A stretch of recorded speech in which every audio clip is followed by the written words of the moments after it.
Okay, thank you. We're here. August 24th for the ADP meeting at 2 o'clock. First is welcome to Squamish Nation Traditional Territory. Adoption of agenda number 2. August 24th ADP. Has anyone reviewed that and have any problems with it? All looks good. Motion to adopt the agenda. Sarah? Chris? Adopted. Minutes. ADP meeting minutes, July 27th. Does anyone have a problem with the minutes, or are they captured clearly? Good. Motion to adopt the minutes. Derek, seconded Sarah. Perfect. Business. First item of business is Cleveland Commercial Height, PacWest case study and height approaches by Asia. Thanks, Richard. Yeah, I'll just jump into it. So previously Elaine had come to ADP as well as council back in May. Hopefully some of you were around for that first conversation. And they looked at a specific site downtown at Winnipeg. I kind of have it in the first slide here, where they proposed like a 4-story and a 6-story option. And then there was some discussion around height and views and shading. And moving forwards from that, building on that discussion, we have the PacWest site, which is at the other end, south end of town, across from the brew pub. So we're going to look at that as the second case study today.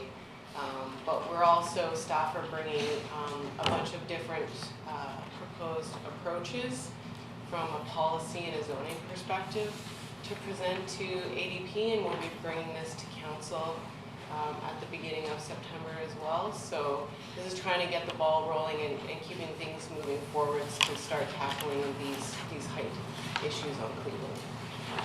So I'll just jump into the presentation. I'm going to first talk about what we heard from both ADP and council back in May, and then we'll look at the PacWest case study. And at that point, I think I'd like to have a pretty structured and separated discussion where we focus on PacWest and giving feedback to staff and to the applicant about what you guys think about their options that they're proposing.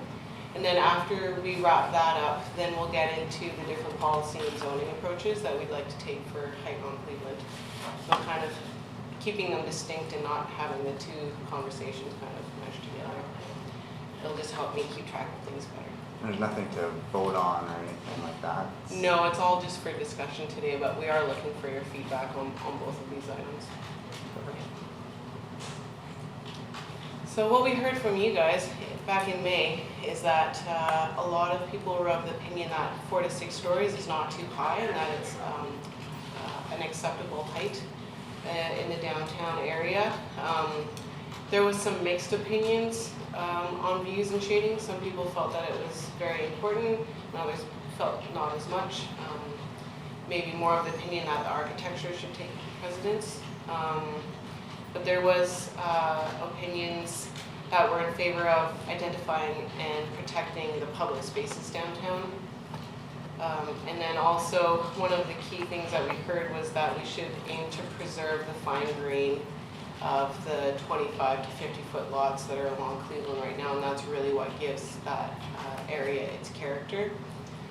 We also heard from you guys that stepping back the upper stories can go a long ways to mitigate height, and that obviously architectural interest and getting that variety is really the key.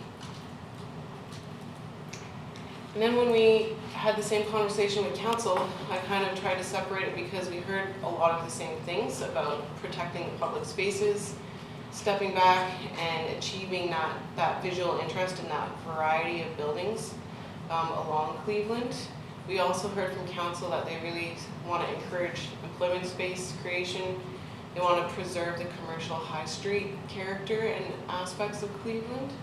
And also there are some ideas around transfer of density and development rights that council raised. So that's just a really quick summary just to get our heads back into the matter. So moving on, we're going to talk about the PacWest site now.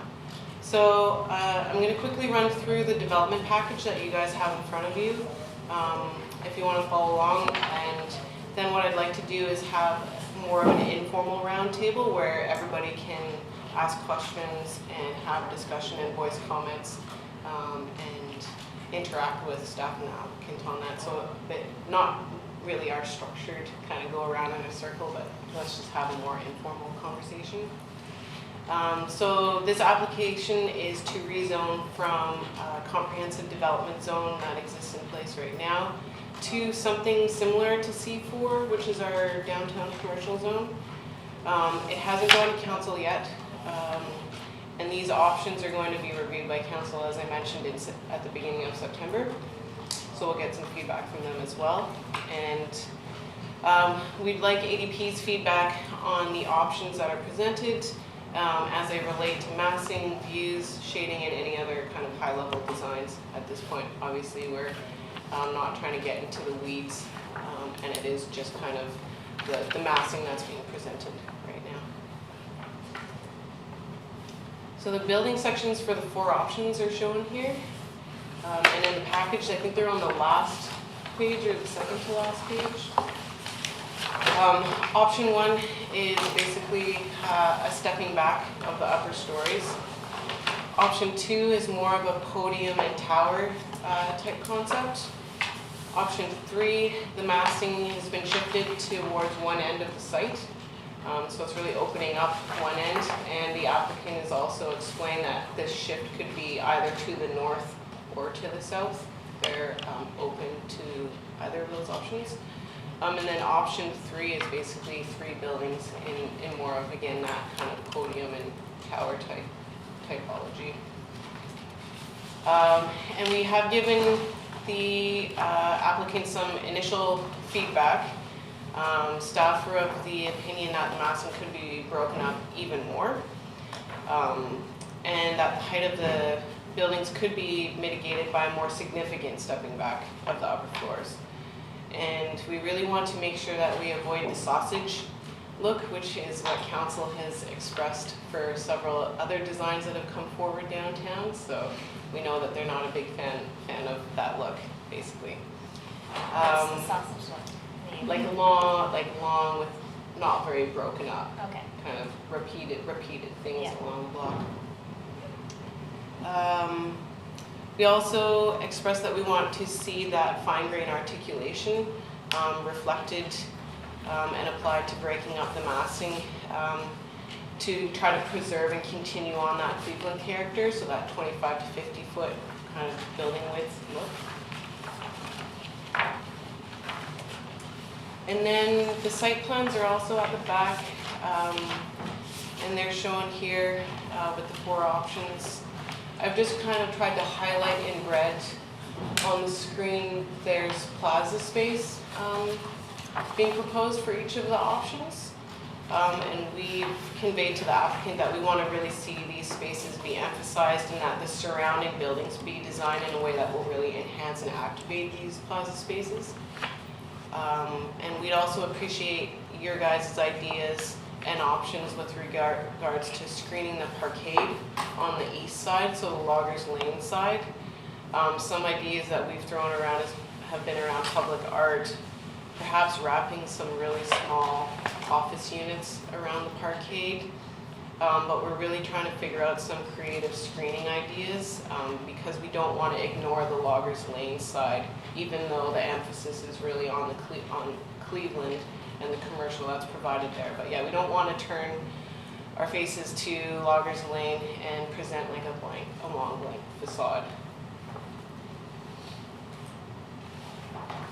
So here's the first of 4 of the view perspectives. This first one looks south along Cleveland, and it's from the perspective of someone standing on Cleveland just north of Main Street and kind of beside the OCM Pavilion. We asked the applicant to develop the options that would preserve the views of the Chief from the south end of this park and also from the intersection of Cleveland and Main Street. We also asked the applicant to try to preserve views from the House on Brew Pub's patio. So the second view, it again looks south, this time from the perspective of someone standing just to the north and east of Ocean Pavilion in Junction Park. The third view that we have looks eastward, and it's from the perspective of someone standing on the housebound brew pub's patio. So this is what you would see from that location. And then the fourth view, again looking eastward, and this time it's from someone standing at the intersection of Main Street and Cleveland. So the applicants also provided shadow studies, and this is for the spring and fall equinox time that's shown here. And again, we conveyed to them that we want to avoid any shading of Junction Park to the north of the site, as well as the community gardens that are kind of at that intersection. And we also wanted to avoid shading the brew pub's patio. So we kind of placed specific emphasis on that kind of end corner. All right, that's it for the PacWest stuff. Andreas has brought some other view perspectives here, so I can also call those up onto the screen. And this was just to provide a further back perspective so you could get a better idea of the massing. I'll just close this.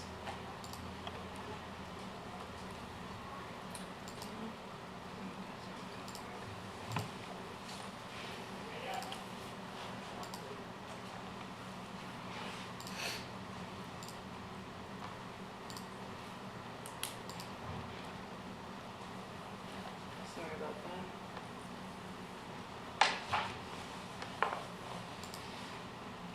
Okay, here we go. Took a while.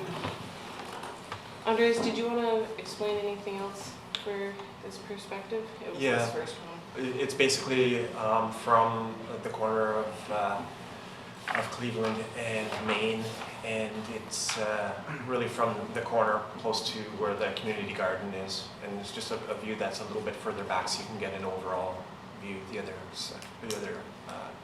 3Ds don't really give you an overall view of the building. So this in the foreground, that's where the main will be. So this view would actually be obscured once the building is built. Great, thanks.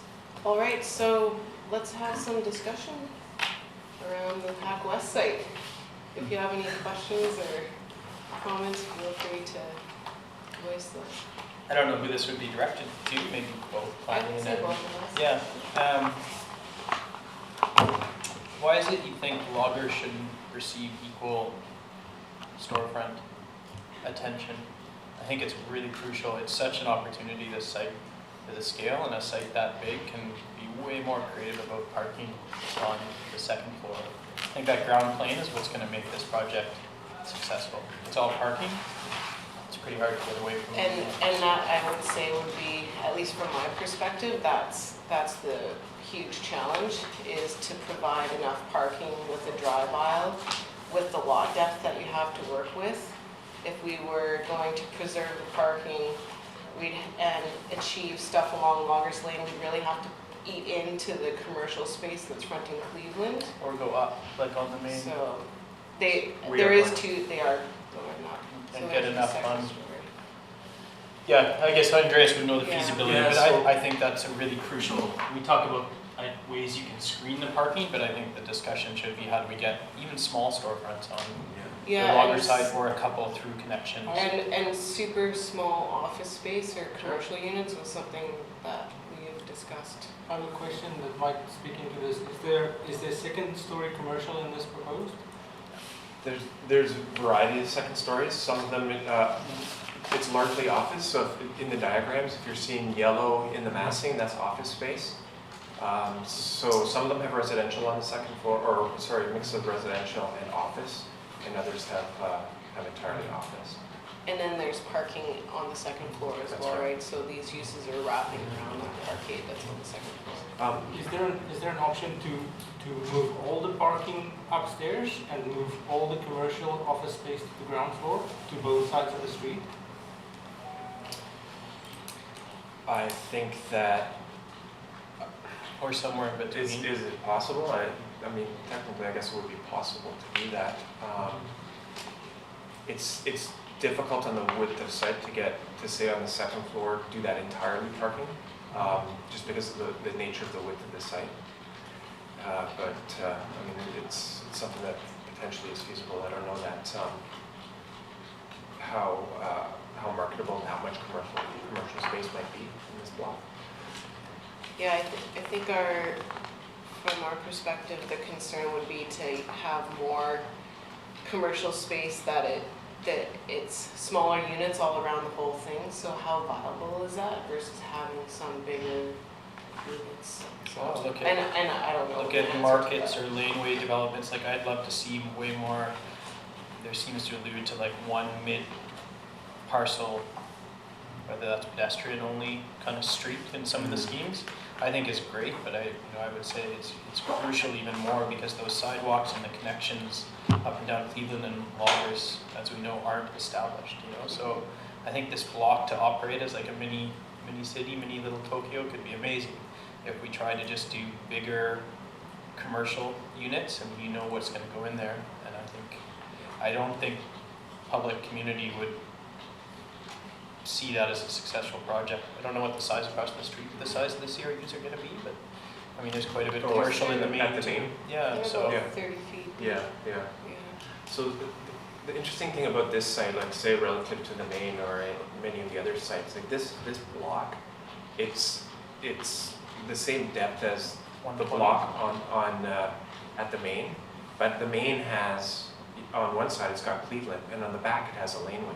So in this case, we don't have the laneway. So we have that block, but we have a main, we really have a street on two sides. We don't have a laneway running the full length, which kind of makes the problem, right? In the main, no problem putting all of the parking right up against the laneway. That's kind of expected, right? So if we consider that we've got two streets here, I mean, it's been indicated that Loggers is going to be, the intention is to have that as the truck, the truck route and the major kind of thoroughfare route, and not so much the pedestrian kind of shopping street.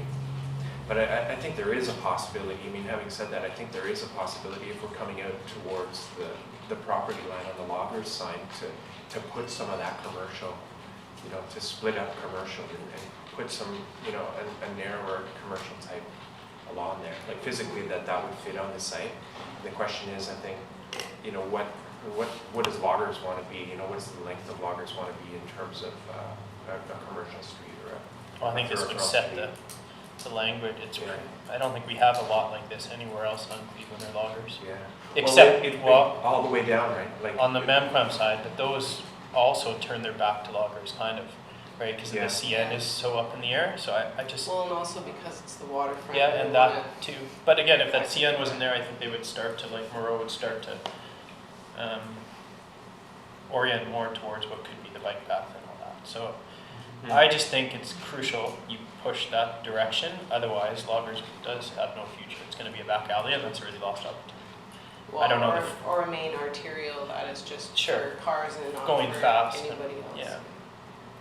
We hear you on that, for sure. Yeah, it would be great to get it activated with actual uses and not just screening. Yeah, and maybe that street, maybe it can't be everywhere, like I would love to see. Maybe it's that street gets widened or articulated like the waterfront landing entry, and has a moment where you go through this parcel and has a plaza internal that's really activated with commercial around it or something. Just, Yeah. I'm Or sure some it's- anchors on the corner, like wrapping around the corners. yeah, where a pedestrian's gonna feel comfortable on that. How long is the 600 feet Yeah. block, right? So as it walking from the pub on the corner or somewhere on the corner down this block, you don't want to have long stretches without breaks or without. Yeah, I think the wrapping the corner, I think that's a good idea because I think people are much more likely to be walking down Main and Vancouver to get to the Blind Channel, to connect into the park and to, what will ultimately be the dike park Right. along there. So Yeah. I think the kind of east-west connection is pretty important. So Yeah. I think I could see a successful businesses or commercial on those corners, more so than Logger. Remind me, is the pedestrian bridge that's going over to the Interfor lands, is that at Maine? No, That's Victoria, Victoria. it's at Victoria, yeah. But I mean, that's only a block. Or really long-term Westminster. Like really long-term. But the pedestrian one that's Yeah. being negotiated for waterfront landing is Victoria. Do we have a floor plan of the second floor? Is there anything available? No, I don't think it's in this package, but essentially on the second floor, the parking is laid out the same as it is on the first floor, so it's stacked up. And then the blue spaces here that are, commercial are replaced with office space. Or Slightly resi- different, or or residential. residential as in Mhm. option 1 and 2. I mean, there's even typologies that really benefit from that drive up accessibility. There's one in Vancouver that has offices on the second floor. You drive up like a motel, park your car and go to the office. So I think it's Even for residential? residential, hotel, like those are great. I know it's more costly to go up to that height, but it's obviously, you're gonna get a lot of density over the site. So I think if you can take advantage of that. And one of the upsides of being able to combine these is that your ramps, obviously, you can get a lot more out of the ramps. But one of the downsides is that there's always this struggle with having these the form becoming too simple and too big and the massing and all those things. And I have to agree with Chris is that I'm concerned that with so much parking on the Loggers Lane, it'll make it very difficult to ever change the character that will be on that block. So if there's an opportunity with that little walkthrough and on the ends to have commercial in those areas where you can walk through between the buildings instead of having parking on your side, there's some commercial there, and you start to stimulate that this is an interaction there all the way through, and you try to make less of the feeling of the parking. Is there a mid-block crossing here? Is that where we're sort of lining up?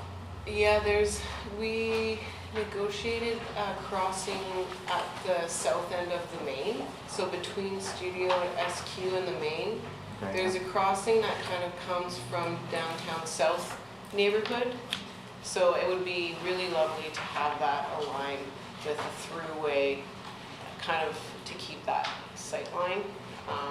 And that lines So that up? would be. But that's not what's showing on the plans. Well, options 1, 2, and 4 are basically lined up with that crossing at the main. Oh, okay, yeah. Oh. Option 3, not so much. It's a bit offset. It's Yeah. offset, but that's where that crossing is That's on what it Main. is. Yeah. Yeah, okay, good. And then the park is across Loggers? Is that right, in the overall site plan, the district park? The Just park a is, yacht club. Across Loggers. No, the park is Oh, it's there. no, it's to the north, it's one Yeah.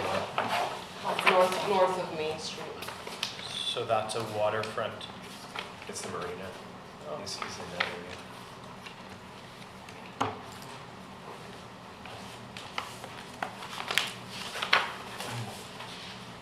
Any other? The other crazy idea is that why, just a thought here, and I know this is out of the ballpark that we're really considering here. What about making the whole ground floor just parking and moving the commercial and the office space and all those things to the first floor, and then that way you're protected against, you're basically meeting the flood level, and at the same time, it does create opportunities to create better interaction between those two floors. So you can have big ramps, you can have, it's just, you can create more of a design space for that commercial on the second floor where everything's on the same floor, and the parking might be really simple. Or is it a look that we want to completely avoid off those streets? I think storefronts, pedestrian oriented on the ground is important to activate the sidewalks. I mean, unless it's that grandiose, it can be markets on the weekend and not parking, but I think it's on precedent and, well, I don't think staff would support not having commercial on the ground. That's a pretty I think one we they stick would to. be aiming to the ground from an accessibility standpoint. And I I think- often find that commercial that's up on a second floor or kind of like stepped up or back from the street is not as successful in general as something that's right there where somebody's walking by. Yeah. If you looked at what's the new big development on Hastings? It's like Hastings Village or Strathcona Village. They've done it's got a sectional difference in plan, but they've got quite a bit of multi-level parking in the core, and then wrap commercial and studio uses that are like black box, like theaters and things that don't need light around that parking ramp core, and then it's residential and studios and offices around. And I don't think it's bigger, deeper. I think it's 120. I think it's called What's the name? Strathcona Village. It's a big developer. It's a whole block. It's like Hastings, right by Strathcona. Hastings, one of the first ones going ahead. But I think it's crucial somehow to strategically get that parking internal, even if it ends up ramping excessively. I think you're going to get more sellable space. So Like maybe 3 levels Yeah. instead of 2. or else you get a big lot where you can do that over the length and park. And- Or have bands that break up the 600 feet of denser parking facade to facade, and then one where we have some relaxation, and maybe that's how you get some rhythm or some break. And I mean, if we, in this location, if we can move the offices and commercial space that was on the second floor to the ground floor and move all the parking away, I think that is still your best solution. Best money too. Yeah, You know, it's for everything that all the reasons that you just mentioned as well. Activating every street frontage, Yeah. basically. Yeah. And the plazas. And your ramp should be the same. Yeah, and then you could also drive up to your residential unit and not have to take an elevator. You could have a drive up 2-bedroom, 3-bedroom with 2 parking stalls. Ideally. Your car would have to fold it into a little box. Yeah. I guess so the bottom line is basically that the amount of parking that is shown exposed to the street is just it's too much. It's just that's the bottom line. For that size of a project, I It's think just it's too much. It's just enormous. How deep are the commercial units on the Cleveland side? Do you know, just roughly? 50 maybe? No, 40, 45 feet.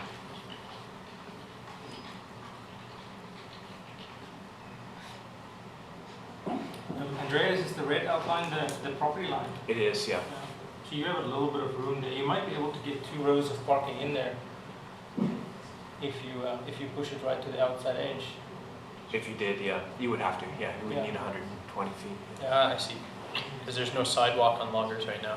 That would That's be- right, that yeah, would be- that's, we wanted to keep away from that edge because it's already really, it's quite tight. Loggers Lane is only a 20 meter Yeah.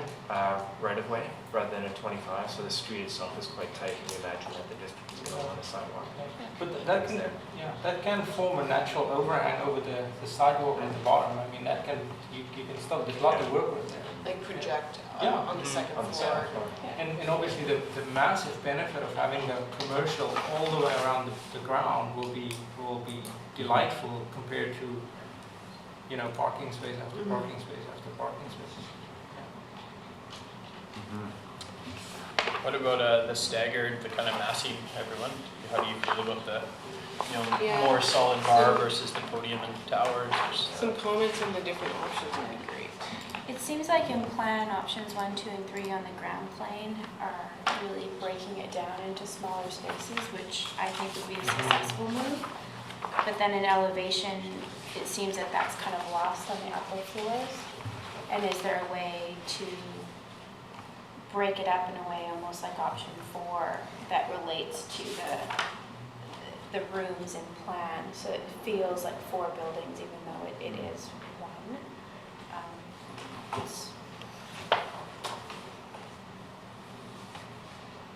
Because I think it'll read as one big building. Sorry, so you're talking about articulating the ground floor so that the ground floor is, the sort of the first 2 levels are more broken up? Well, broken it up? seems in plan that you've done that, where there's sort of, the lobbies are inset from the frontage, which I think architecturally you could then play with how the details of the building work so that it kind of reads differently as As different buildings. almost in a certain way. They could still be the same family, but they could read a bit differently. But then could that then be projected up into levels 3 to 6 in a way that they still feel a bit broken up as opposed to just an idea. I think some real life precedents with each of these scenarios would be helpful for everyone. Just what are, Yeah, it's hard to look at an elevation and not see any windows or Yeah. any kind of. there's got to be similar in European examples where there's these big, long, they might be more brutish in certain countries, but might be successful in that Yeah. probably more civic kind of occupied spaces, but, so I think that's what I have a challenge with the typologies. I'm one to say fewer setbacks, lower height, cleaner architecture, cleaner storefront, get your density out of good architecture, not higher. Maybe it's 4 stories, but dense, but the ground plane being really crucial to make it work for the public. So that's my bias, rather than the tower on a podium. Yeah, my concern with option 1, 3, and 4 is that, like option 4, people will say, I live in the building near the 3 towers. And so you lose a little bit of your personal identification if I'm just in one of the towers. Where with option 2, you kind of create 2 distinctly different buildings on top. And I think that's way better for personal identification, for where a person says, that's my building, that's my home, that's where I live. And where with option 1 and 3, you have too much similarity between the two. I agree. I don't like the repetition. No. Yeah. in 1, 3, and 4. And I don't like the massing in 4. I'm not sure why, but. But I think if you can get to where Chris is steering this, is that if you can spend the time on it to basically run, get the massing down in one big building and create still without having the feel of one enormous building, that would be your best option. But I think it will be very hard to do. Yeah, very hard to do.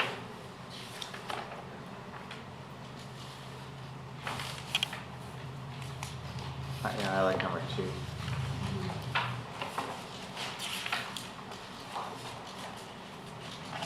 It's really nice to see this at this stage, by the way. It's hard. It's a very, very large site. I mean, I think it's got to be a really unique solution. It can't be, typologies we've seen before. It's just too big of a block. It's surrounded by all 4 sides by public, pedestrian, sidewalks.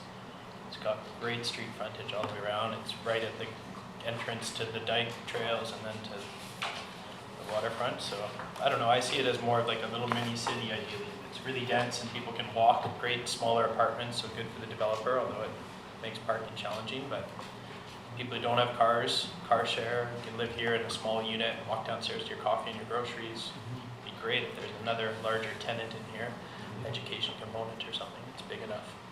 But I know that's hard to figure out, but something to anchor the corner, especially on the Vancouver corner, I think is a different scale, a different sort of activity than the Main Street, which is more to the park. So if anything, I'd say that should be lower to maintain sun and views from the park. And then I think on the other side, it could be a really marquee corner that's heavily activated. Yeah, and that has such great solar exposure on that south end, and then with the brew pub activity, I'm of the same opinion that that's such a prime location to get something really cool happening. Yeah, great plaza at that end, potentially.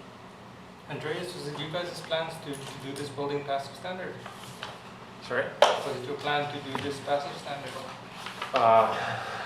Is it in a plan? It hasn't been discussed yet. Okay. Could be James at that conference today. Yeah. Conference, so. Excellent idea. It hasn't been discussed at all yet. No. Derek will consult for you.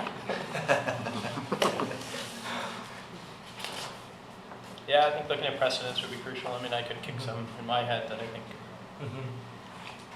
looking at the other project we have, like Sauerbach Hutton, kind of, they're aggressive in another way. And they usually have like a school component, but big sites, colorful, playful, but consistent. They're not shy. Like what I definitely wouldn't want to see is like what you see in Chinatown and Vancouver with the amalgamation of lots, and then they recreate the 25s with like yellow brick, red brick, white brick, black brick. Like, so the grain's important, but this isn't, it's a 600 whatever long lot. It's super unique and could be incredible. Yeah. Rooftop space, could there be a public, could we do this 3.5, 4 stories, the whole thing, and have an epic roof garden for the public with a great view? And just turn it on its head. I think there's some opportunity for you as a skilled architect to not go to 6, not densify in other ways, and come up with something that people are really going to latch on to. No It's pressure. hard. Yeah. Where would a rooftop The whole thing? restaurant be? The whole thing? What if the whole roof, I mean, we said this last time, I think it got Yeah. brought up with talking about Cleveland and then allowing, wasn't that for the street discussion, Asia? Yeah. Less regulation? Yeah. So if the whole rooftop or half of it was public park and restaurant Yeah. I was kind of space, thinking about like a second story. I'm looking at option 3 where you have a plaza or a second story roof could be. against the park. Would that be a Yep. rooftop? Because then you have, close to the park there. Or does it work better on, no, it doesn't, South side. south side? I don't know. Yeah, But it'd be I, neat to have that. Better, Probably better better. sun If with it's on the sun on top the south of side. But you story get 5, wind you don't have that protection on connection. Yeah. on the north side, so. It's also big building energy intensive wise, so I think, yeah, I think you could do something really special if you can simplify it and then justify those simplifications. the other, one of the things that might work in your advantage here is that if the building does create a character of one massive building, and you can do that in a very soft, sensitive way, because there might not be another building this size in downtown, this might become a cornerstone for the people to identify and orientate themselves in downtown. Like it's a landmark. A landmark, Mhm. and I think because of that, I think it would be really to your benefit to go through this process until you can come to that conclusion where the building will actually naturally become that. I guess it's probably one of the few lots, if it gets built in totality, you could go hang out at here, the waterfront park, the mid-block park for 5-6 hours. Get all your needs taken care of, whether it's doctor's office and market, and, like it's almost like a Lonsdale Key building in one potentially. Whether if your client wants to support that investment in commercial space, that's tenantable. I mean, that's always the crux, but I think the lot is amazing potential of that, but it needs through block perforations. Yeah. Yeah, I can have that for tonight. In my mind, I was really thinking about what you typically see in Squamish as a building, and Chris, I think, has turned my head a little bit, thinking about more Scandinavian examples of these masses.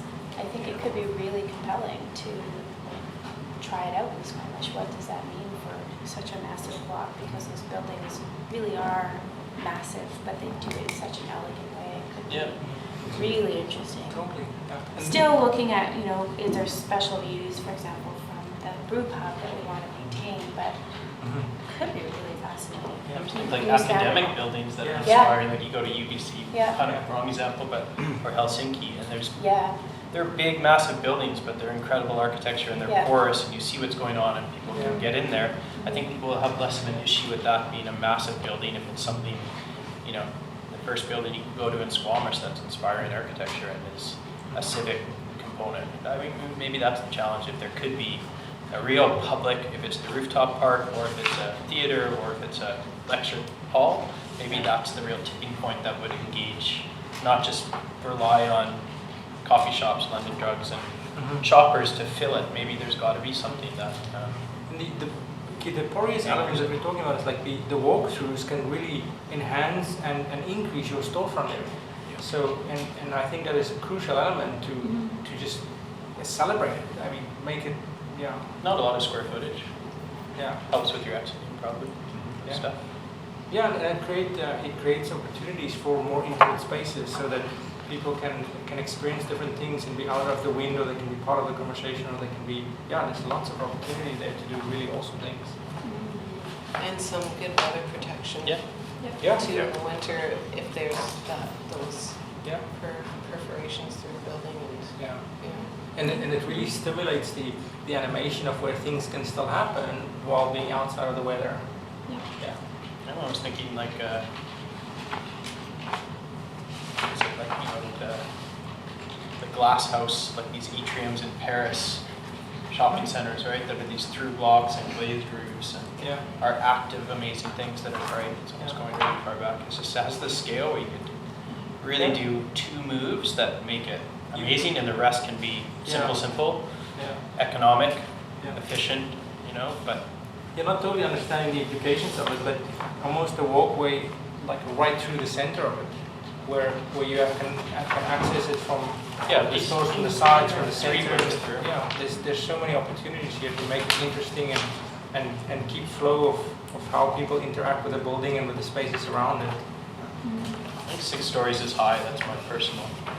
I think on the park side, 2 would be amazing, and then you have an opportunity for a park. And then I'd load up, if you have to, your density to the, I don't care so much about the I would, patio of the group pub. I would, As much as I like the group pub, I don't think you can bias.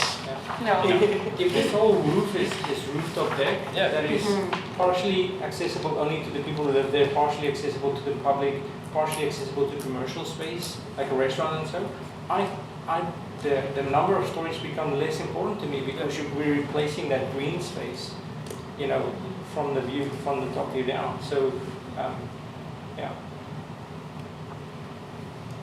Yeah, like in option 2, I mean, it does go up to 6, but I don't really have a problem. It's actually 8. Oh, it's 8, Oh. like, It's okay. 6 for the 1 tower, 6 stories of residential on top of the 2 stories. Do you know the density you need to get out of it? Kind of, we crunched the numbers of what? These guys. GFA. I'm sure these gentlemen. The feedback we're getting is an office component. So that's where we need a residential component. If you're gonna speak, Oh, do you wanna come to the table, so we can't hear the rest? Can you come to Just the come to the table? table. Yeah, Yeah. thanks. Be all right. our little sound out. You can pull up the seat here too. Yeah, there's a office component that we're getting feedback that would like to be incorporated into the building.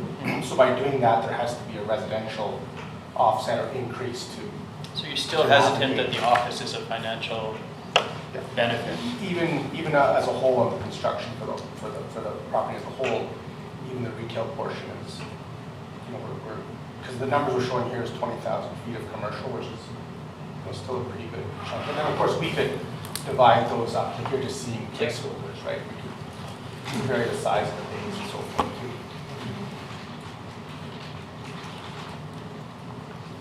And it really comes down to parking, like you touched on, was where you put the parking for the owners, for the office user, for the commercial guy that may want to, you know, have his tenants park there.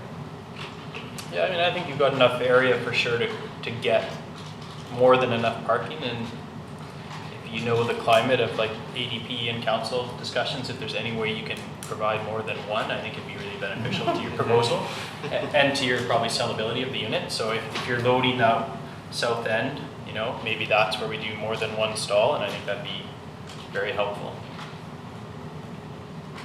But yeah, that's always the challenge in the discussion, is kind of playing down the viability of it, adding office and commercial, which is what's going to make this project. In the long run. In the long Yeah, and it's run. what everyone I think publicly has a problem with of height, is that's only residential height, you know. So it's got to be. I'd rather see the ground plane beautifully executed and a lower height, because you don't need to add that office, but have more of it on the ground plane and then a lower height overall. Would staff consider office and commercial on the ground floor, or will you be sensitive towards? My gut would be that we'd want to see stuff that would really activate the street and engage pedestrians along Cleveland. But then beyond that, I'd say we'd probably be open, especially on the Loggers Lane side. So office is still You better get- than parking? Yeah, I don't see Yeah. the difference between office and commercial. One's just consumerism and one's a service, but Yeah. they're still activated. To have a storefront as a professional is super important. And there's a lot of offices where you get a lot of traffic Yeah. coming and going out of it. It's Mhm. not totally closed off to the public. Excellent. Need a new municipal hall. We do. Yeah, I think it's a really challenging site, but it's going to require a unique balance of I think you guys gave some great ideas to us today, for sure. But yeah, it's a super challenging site because it's fronting on streets on all sides, and we, as a district, are not sure what loggers, like we don't know the end of what loggers It'd be will great. eventually look like, so. It's a great street, already it's a Putting great things street. up in the air, Yeah. so. Don't undersell it, like it's a great street. Yeah, having the commercial and office space on loggers will give you way more options of what to do with it than that massive amount of parking. I think it's an architectural solution, Yeah. or who's gonna rent there versus not.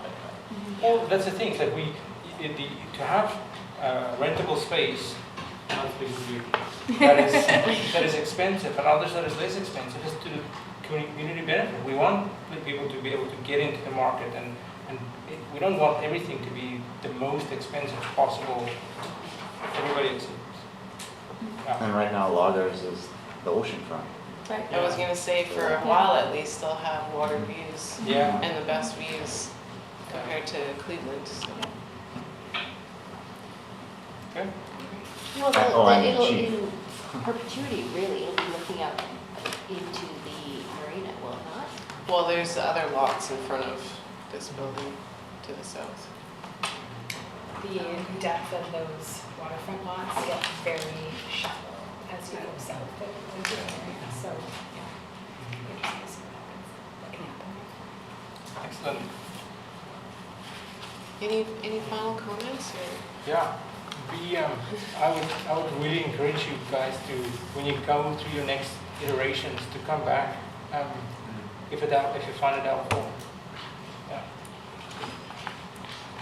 Duly noted. Thanks, Jared.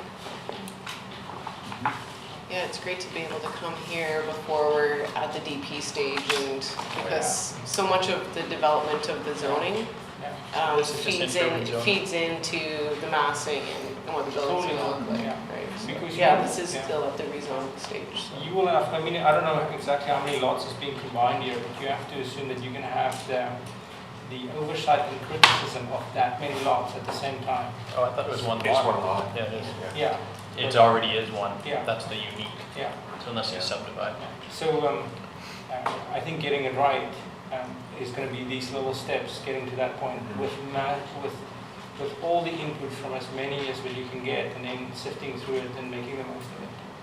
But can I ask one question? You're the client, developer, obviously. What would you like to see? Like, what's your, you don't want to, this is a pretty big site to play a safe card, so you obviously have some ambition of, Well, I think the four options we present here are the ones that are feasible. but that's just density wise, right? That's just the Yeah. numbers of buildable area. Yeah, and that's what you're we're trying showing here, is just the massing, and then like I say, just taking your guys' feedback to understand some of your sort of general design concerns, but like I say, I believe it's just gonna come down to, there's lots of great design ideas, but then they look great on paper and all the image boards, but then can we build it, can we deliver it, can we place the tenants, so the physics of the office. Even the stuff on Loggers Lane, you know, can we find the tenants to take those spaces too, right? So it's harder to place those tenants to say, well, if that street's not defined or they don't know what that's going to be, will those tenants take that risk to go there and then can we build it? So a relative price, right? Like, you know. Maybe that's so- where it's office rather than commercial. I would have my office on Yeah. Loggers versus You- Cleveland, yeah. because I could have a small 15, 12-foot wide storefront that's only 20 feet deep, 30 feet deep. You can probably sign a lease right now. Sure. Yeah, I didn't Every think once in a one while. too. Yeah, no, I'm saying all of your input is good and well noted, but, you know, to mix office users on ground level, they're not gonna wanna pay that higher retail rent. But if you provide the same amount of parking with the same ramps, and they go on the second floor, and your commercial is on the, and your office space is on the ground floor, your cost is gonna be close to being a wash. And, I mean, you're gonna have to have some parking on the ground floor for accessibility and for whatever the. That's the challenge, Yeah. as you know, the obvious is the, Yeah, everything's above ground, right? Yeah. So that's the challenge, not just us, yeah, everyone's gonna face, right? yeah. If it was easy, everybody would do it. All right, maybe we should get moving here, Yeah. then if everybody's okay with that. Makes sense. All right, yeah, thanks Matthew, Okay. Thanks. Andreas. Yeah. Thanks for the Yeah, feedback. feedback. Thanks, Andrea. That's great. Thank you. Good luck. Have fun. You'll see it again. Yeah.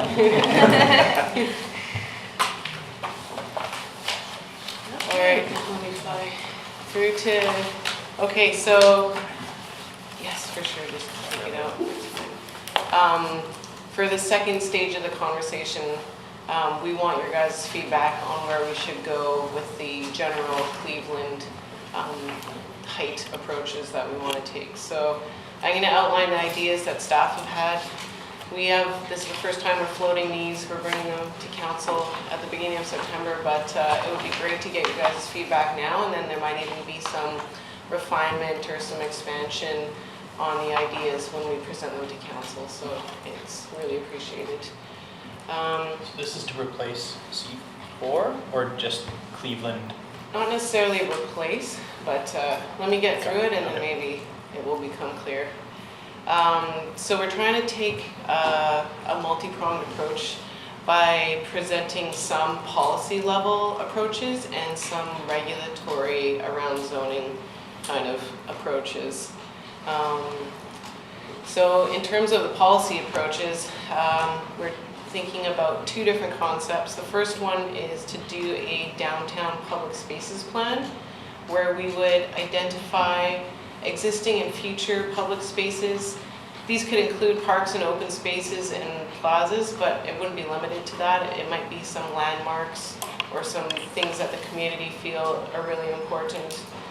And it would identify and protect key view corridors from these public spaces, and also include solar guidelines to ensure that there's adequate sun and daylight access. So kind of like more of a pared down view and shading study that wouldn't necessarily encompass all of downtown, but really focus in on what are the most important places and how do we protect the views. What are the important views, how do we protect them? So that's the first approach. Second, we're talking about doing, crafting new development permit guidelines that would apply urban design best practices to minimize building height impacts and shading impacts on the public realm, and to ensure like a real human scale of development and create a positive streetscape experience for people along Cleveland. So without going into the weeds on this, ideas such as stepping back upper floors, applying architectural components that are more of a smaller and human scale size at the street level, articulation, a lot of fenestration, like a lot of windows, and using landscaping to moderate height, all these different best practices, trying to shape design guidelines that are relevant to Squamish and that would help mitigate the 6 stories. Asia, can I just quickly clarify for ADP that some of this work has already begun, and certainly with the work of the draft downtown neighborhood plan, there were and are development permit area guidelines that were developed with that, and so we're pulling that into the OCP. So we're not starting from scratch. There's definitely sort of a progression of work that's happened to date, so we're dropping on that as well. Yeah, and we had that meeting with ADP where they brainstormed. A lot of that was more for the multifamily Yeah, and stuff. this would be from the downtown plan. Yeah, I would imagine that if this second approach got okayed, that we would be coming back to you guys with a lot more detail on it, obviously. Okay, so those are the 2 policy approaches, and from the zoning perspective, the first one is to create zoning bylaw regulations that would discourage lot consolidation and maintain the fine grain of development that's along Cleveland. So this could include regulations around maximum lot widths or maximum building widths that would reflect the historical lot widths of the 25 to 50 feet that we see nowadays. And there is precedence for this. The city of Vancouver actually does this for a lot of their commercial strips. So like Commercial Drive, Main Street, Davie and Denman, Hastings Sunrise, they actually have maximum frontages, and those are in the range actually of 25 to 50 feet. So it was quite surprising when I did a bit of research to make that discovery. And then the second approach, it would be to reduce the current maximum height that's permitted in the C4 zones in combination with the density bonus program, so kind of dropping height but allowing it to go back up for the provision of certain amenities or affordable housing or whatnot obviously, all of this to be determined based on the feedback and direction that we get. So really, this is with the aim of achieving a mix of heights along Cleveland while responding to design guidelines for form and views and solar. And in order to achieve this height combined with the density bonusing program, we obviously have to do quite extensive community consultation to determine what the base heights would be, what the maximum heights would be, what elements should be considered for density bonusing, what amount of density bonus you would get for provision of what amenity. So it would be quite a complicated thing to develop, but it's where we'd like to go. So. And that's it. There was kind of the 4 approaches. So give us your feedback, please, and we can have some discussion around it. Maybe it needs to sink in for a minute or 2. I always have something to say. Go for it. You always go first, but Yeah, that's because I was mumbling in my head. But totally commend you on the locker, and I know that's been something we've been discussing for like a few years now, and it's yeah, you I think guys it's great. Definitely, Yeah. Crossland especially. I know he likes Yeah, to hammer that. and I think it's an easy one to maintain, and I think we'll see a lot of smaller projects come out of it, so that's great. And it would be something that if there was extraordinary circumstances that where consolidation made sense, Yeah. then it could be something that we could Agreed. vary or it would be supported. But in general, trying to preserve that time frame. Yeah, and it might force some bigger lots to consider subdividing, so they phase a project. You know, maybe not that one, but where you have a 200-foot lot, subdivide, do phase 1 as a smaller project, and do next or sell, right? So I think that's great. I'd support the bonus density for certain initiatives. Maybe that's a tough discussion, what the height of acceptable is, like 4-story to 6. For sure, all of it Probably would not be an easy Yeah. thing to go through. But I think rental housing is one that's used in a lot of other municipalities. I push Yeah. for the more energy, kind of higher quality building we get, higher density. But that said, I'd also want to see, I always push back against the step back, and I'd rather be able to get some relaxations or support from planning on higher energy efficient, better quality buildings and not have to articulate. So that, I don't know where that comes in this, but I think we have to be careful of wanting quality buildings and then asking all these things. Yeah, that could potentially come through in the DP guidelines, where as a general, we would like to see different ways to mitigate. So if you're not stepping back, how are you mitigating height? Or what else are you benefiting the public by? Yeah, Because usually the trade-off is always you get more height. Well, I don't want more height. So if I give a passive building and rental housing, can we have planning support of a less articulated building because of this and this reason? It's Correct. always height and density is the trade back, but not every developer wants that. You know, especially if we want walk-up typologies, like a 3-story, 4-story building. So I don't have the answer for that, but it pushes you guys to try and support other initiatives. you're always trying to push us. It all comes back on me anyways. Public space I think is great, but I think we have to be careful not to have too many public spaces that aren't easily activated. So I think the waterfront, the main parks, the plazas, which a lot of cities in North America do a really bad job of doing. I mean, we're seeing like Robson Square finally getting reimagined. I think it would be great, but on the small scale of lots, which is Cleveland, I mean, I don't know how, I think it's more important we have wider streets to have restaurants spill out on patios than try to take away buildable area and make them plazas for height bonus. So I think I'd be careful of how Well, you we define. do have really great, our potential for really great park space. Yeah, Just agreed. with those string of parks along. Loggers in Cleveland and So I can see your point there. those are my initials. And I think as the waterfront develops, we're really going to see a push to everybody Connect. kind of going to spend time in that area.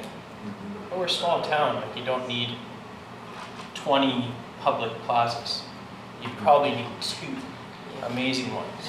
You really, sorry, I No, don't I want don't to. Yeah, it's like you start to get the feelings like somewhere between 2 buildings you want to see a basketball court that is, because you can't have that anywhere else. That's the type of other public facilities that I think that will, with all this density coming into downtown, you can have very nice public spaces, but there will be other types of public spaces that we haven't really thought of where we want the kids to go and play instead of breaking into the cars and, that type of thing. Maybe that's a bad example, but you guys see what I'm getting at. I'd love to see a map of district-owned land downtown and which ones are parks, and what the plan is for those ones. I think that would be from the public would be a very quick, educating map. So what can we actually leverage? What can we do? We do have on our GIS, we have our parks identified. Yeah. What But, about private? and also we don't have like fleshed out plans of this is how the park's gonna look over the long term, or this is the programming we're considering for different portions of the park. Like Yeah. there is not a kind of a more detailed planning. But at least they're placeholders, Yeah, ADP, sorry, go for one moment. ADP might also be interested that the district is through the long-term real estate strategy. We're doing, there's a feasibility assessment that's happening right now for a civic block in the downtown. So that will look at, the possible co-location of future sort of city hall, library, childcare, parkland. So that is happening, and that's probably on, and we probably later in the fall, but there will be more information available. But so we are looking at that as well, which would be great. I mean, something that came up with me with this is like, I think the ability to not make any of the rules fixed will really work in your benefit. If you have two small lots next to each other and someone wants to say, I want to put my parking halfway underground, but I don't have the space for the ramp, I want to combine the parking underneath, then is it a lot amalgamation? Maybe. But the stuff above it can still be separate. But so I think you guys have to allow you to get the best options. Don't make your rules too fixed. Keep it so that there's always an ability for you to have discretion. I guess that's what the bottom line is. Yeah, and sometimes that's why design guidelines are a bit more appropriate, because if they're crafted nicely, it does allow you some flexibility, especially if you can show that you're mitigating something through an alternative. Yeah. Well, you meet an intent by compromising something else, but you get a benefit for something else. Because the buildings on top can still be two separate buildings, but maybe your parking underneath can be one. I mean, if you're going for underground parking, I'm just thinking of that. I think that's where the OCP comes in, though. It's the overarching goals of the community and planning department. Yeah. I just find that height and parking come up like again and again. Well, what's the stance? Like, what is too high? Why are we always trying to mitigate height when we want density and affordability? For me, it's a like counterproductive conversation. So set the height at a feasible height that gives us the things we need, but don't whittle away at it with step backs and these things. Things that will kind of give you the height, but I think even the step backs can be like on lots that is in the middle, that's not on corner lots. The step backs you can maybe compromise on that, because you can get an overhang over the walkway, and there's all other things that can come from it. But when you get to the corners where you want to have the light, you want to have the views, and you want to have all of those things, maybe the step back is appropriate. So, and I don't know if this is the difference between having, like you say, design guidelines or official policies, and the one is very firm and set in stone, and the other one Typically zoning is the less flexible, and the policies are leaving more room. Like you were saying, as long as you meet the intent. If it's clearly crafted that the intent is clear, then we can have a link between the two, and often we're able to support variances or. Because I think the direction where you guys are pushing this is clearly all healthy ideas. It's just allowing the creativity to really make it the most of it, and create the special spaces instead of creating the same thing over and over and over and over again, which is also not necessarily ideal. No, we definitely want to avoid being prescriptive. It's just trying to find that balance between, the people that would come in and build a box that has absolutely no character. You know what I mean? Like, they still have to go through the process. Yeah. So it's hard. It's like you try and restrict or get the right ideas through at this level, but no matter what they're going through rezoning ADP and consultation with UNDP. So I think there's so much room for commentary where people push back pretty aggressively. Like, you know, on the next project you might see it too, right? So, yeah. The principles, like not letting people, I mean, a building like this one that we see here should really be a very unique situation instead of, you know, yeah, so creating the individual lots. And I think Councillor Ted, a little bit that I know about him, was really for allowing people to create these creative little buildings that each have their character and identification. And I think that really stimulates the type of character that we want here. But it's the big lots that are challenging everyone. It's Cleveland's great, tick, tick, tick. I think they're supportable, but there's, I don't know, 10 or 12 massive buildings that are like False Creek size, you know, so I think they almost need to be separate. And I think when you say Cleveland, I think it's Victoria to Winnipeg is very different than north or south. So Yeah, and that's actually why I wanted to keep the two conversations separate, because we were saying all along we would bring PacWest as a case study, but it is a different beast from the commercial and core. who the landowner is, right? Look at the landowners of that versus all down Cleveland. Those are individual, usually business owners. So I think we have to be careful introducing guidelines for Cleveland. Versus certain size lots, maybe, I don't know. We might need to get even more, like, you know, some of these regulations might only apply to that 2 block length. Or frontages. That's why the frontage restriction already is going to cap your height. You just can't do more. Right. So I think that's a great. And parking too. Yeah, because of natural. Agreed. Yeah, so that's already doing. Camper. It's going to do what all these other things you want them to do. You can almost do more with less. Great feedback, guys. Anybody else?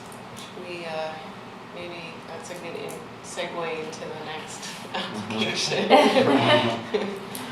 We need to shuffle our cars. It's 2-hour parking out there now. We have, Or will we get out? we have 40 minutes left. And the bylaw officer not ticket us. Yeah. It's out there. He was out there? Yeah, Or? I'm gonna move just to get it. It's really nice to see you guys chewing on this so much. Like, you Well, cannot. we really appreciate your guys' feedback. Yeah. It makes a big difference. It's not easy. So, and it's big, very big implications to it. So. I'd always love to hear planning's like strong opinion, like what you're more educated than most people in planning of the cities, right? So like what is the right height for this scale of city? You know, Well, I don't think there is a magic. I don't no, think there's a magic but number, everyone has but an opinion. And I mean, there are the studies that show what distance you can recognize a human face, and how, like, if you're walking past a tall building, there's a certain point where if you can see the person, you feel a lot more comfortable than if it's just a blur. You know, like, there is research and best practices out there. Generally, I think 4 to 6 is what is comfortable for a human scale. 8 is something totally different. 6 seems to It's push getting everyone there. uncomfortable, but I think if they got a benefit, I think 6 is uncomfortable for Squamish because we have only We have seen it 2-story. in, Yeah, I was just about to say, wait until those first 6 stories start going up here, and people will be like, Yeah. what? but I think if they had a rooftop amazing space, people would say, I support you. Great. So I think It's so that's contextual too, Totally. and certainly Squamish is unique in that landscape-wise, there are significant features in the landscape, and certainly and it's sort of all around, but there are some that are kind of more powerful, and your eyes are drawn to them, and it's very place-setting, and so as much as the scale, like the human scale is key, I think those visual cues that like reinforce you are in Squamish are so powerful. So I think it's just going to be finding that sweet spot. Okay, thanks again, you guys. Thanks, Asia. Yeah. I'll Maybe, just get carried. yeah, and we'll take a, Okay, we'll maybe take a 10-minute break. Okay, we're reconvening for the next development permit, 461 at 38310 Buckley Avenue. Presented by Carrie. Yeah, I'll just introduce it. Carrie Hamilton, planner, the District of Squamish, and this is a development permit proposal for a development located on 38310 Buckley Avenue. And the development offers 103 residential units and 1,640 square meters of ground floor commercial, which is permitted under the C4 zoning. Staff are highly supportive of this development as it does exceed our development permit guidelines for development permit area 5, which is the gateway, and it also is in compliance with the C4 zone. The applicants have proposed no variances. We do have a number of comments that we really would like this panel to review, and if you could turn into my report that I've presented, I've actually also accompanied the comments with pictures and visuals for your guidance as well, and they're not part of the package. So I'm just going to briefly run through some of those and then give you guys a heads up on that, and I'll lead over to the architect to present the development. So one of them was just around building form. So staff is seeking ADP's opinions on the general monotony of the vertical elements. So originally they had proposed a little bit more playfulness in this element, and wanted to get your comments on the building materials too, the monotony of the building materials, as well as wanted to identify kind of a missing component of the materials on the north elevation along the parking garage openings. So I've indicated those spaces in these visuals here in the report. The second one is on building materials. So staff is seeking ADP's opinion to ensure the proposed main materials and the courtyard materials and design can withstand Squamish's heavy rain and snow climate. One of the main materials is a kind of off-white color, and we've had some concerns around that, as well as we've had development projects before with courtyards, and just want to ensure that we're maintaining that same quality, given that we do experience snowstorms and lots of rain here in our climate.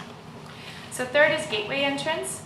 This is going to be quite a prominent development right at the gateway from Highway 99 to downtown, and we just want to ensure that this element is has a lot of thought put into it, and would love to get your thoughts on what they've proposed here.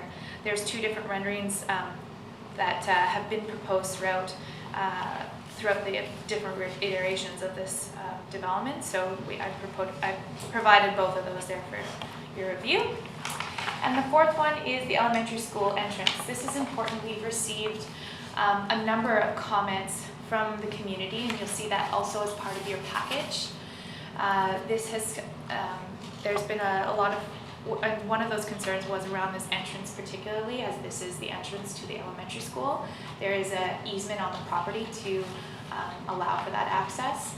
And so we have in the original, I have here two images, and one is what's being proposed in front of you today, and another image, kind of a little bit more playful, colorful image that was proposed in the pre-application meeting. So just want to get a little bit more thoughts on that, and that was also supported by the community to get the design panel's review on this entranceway.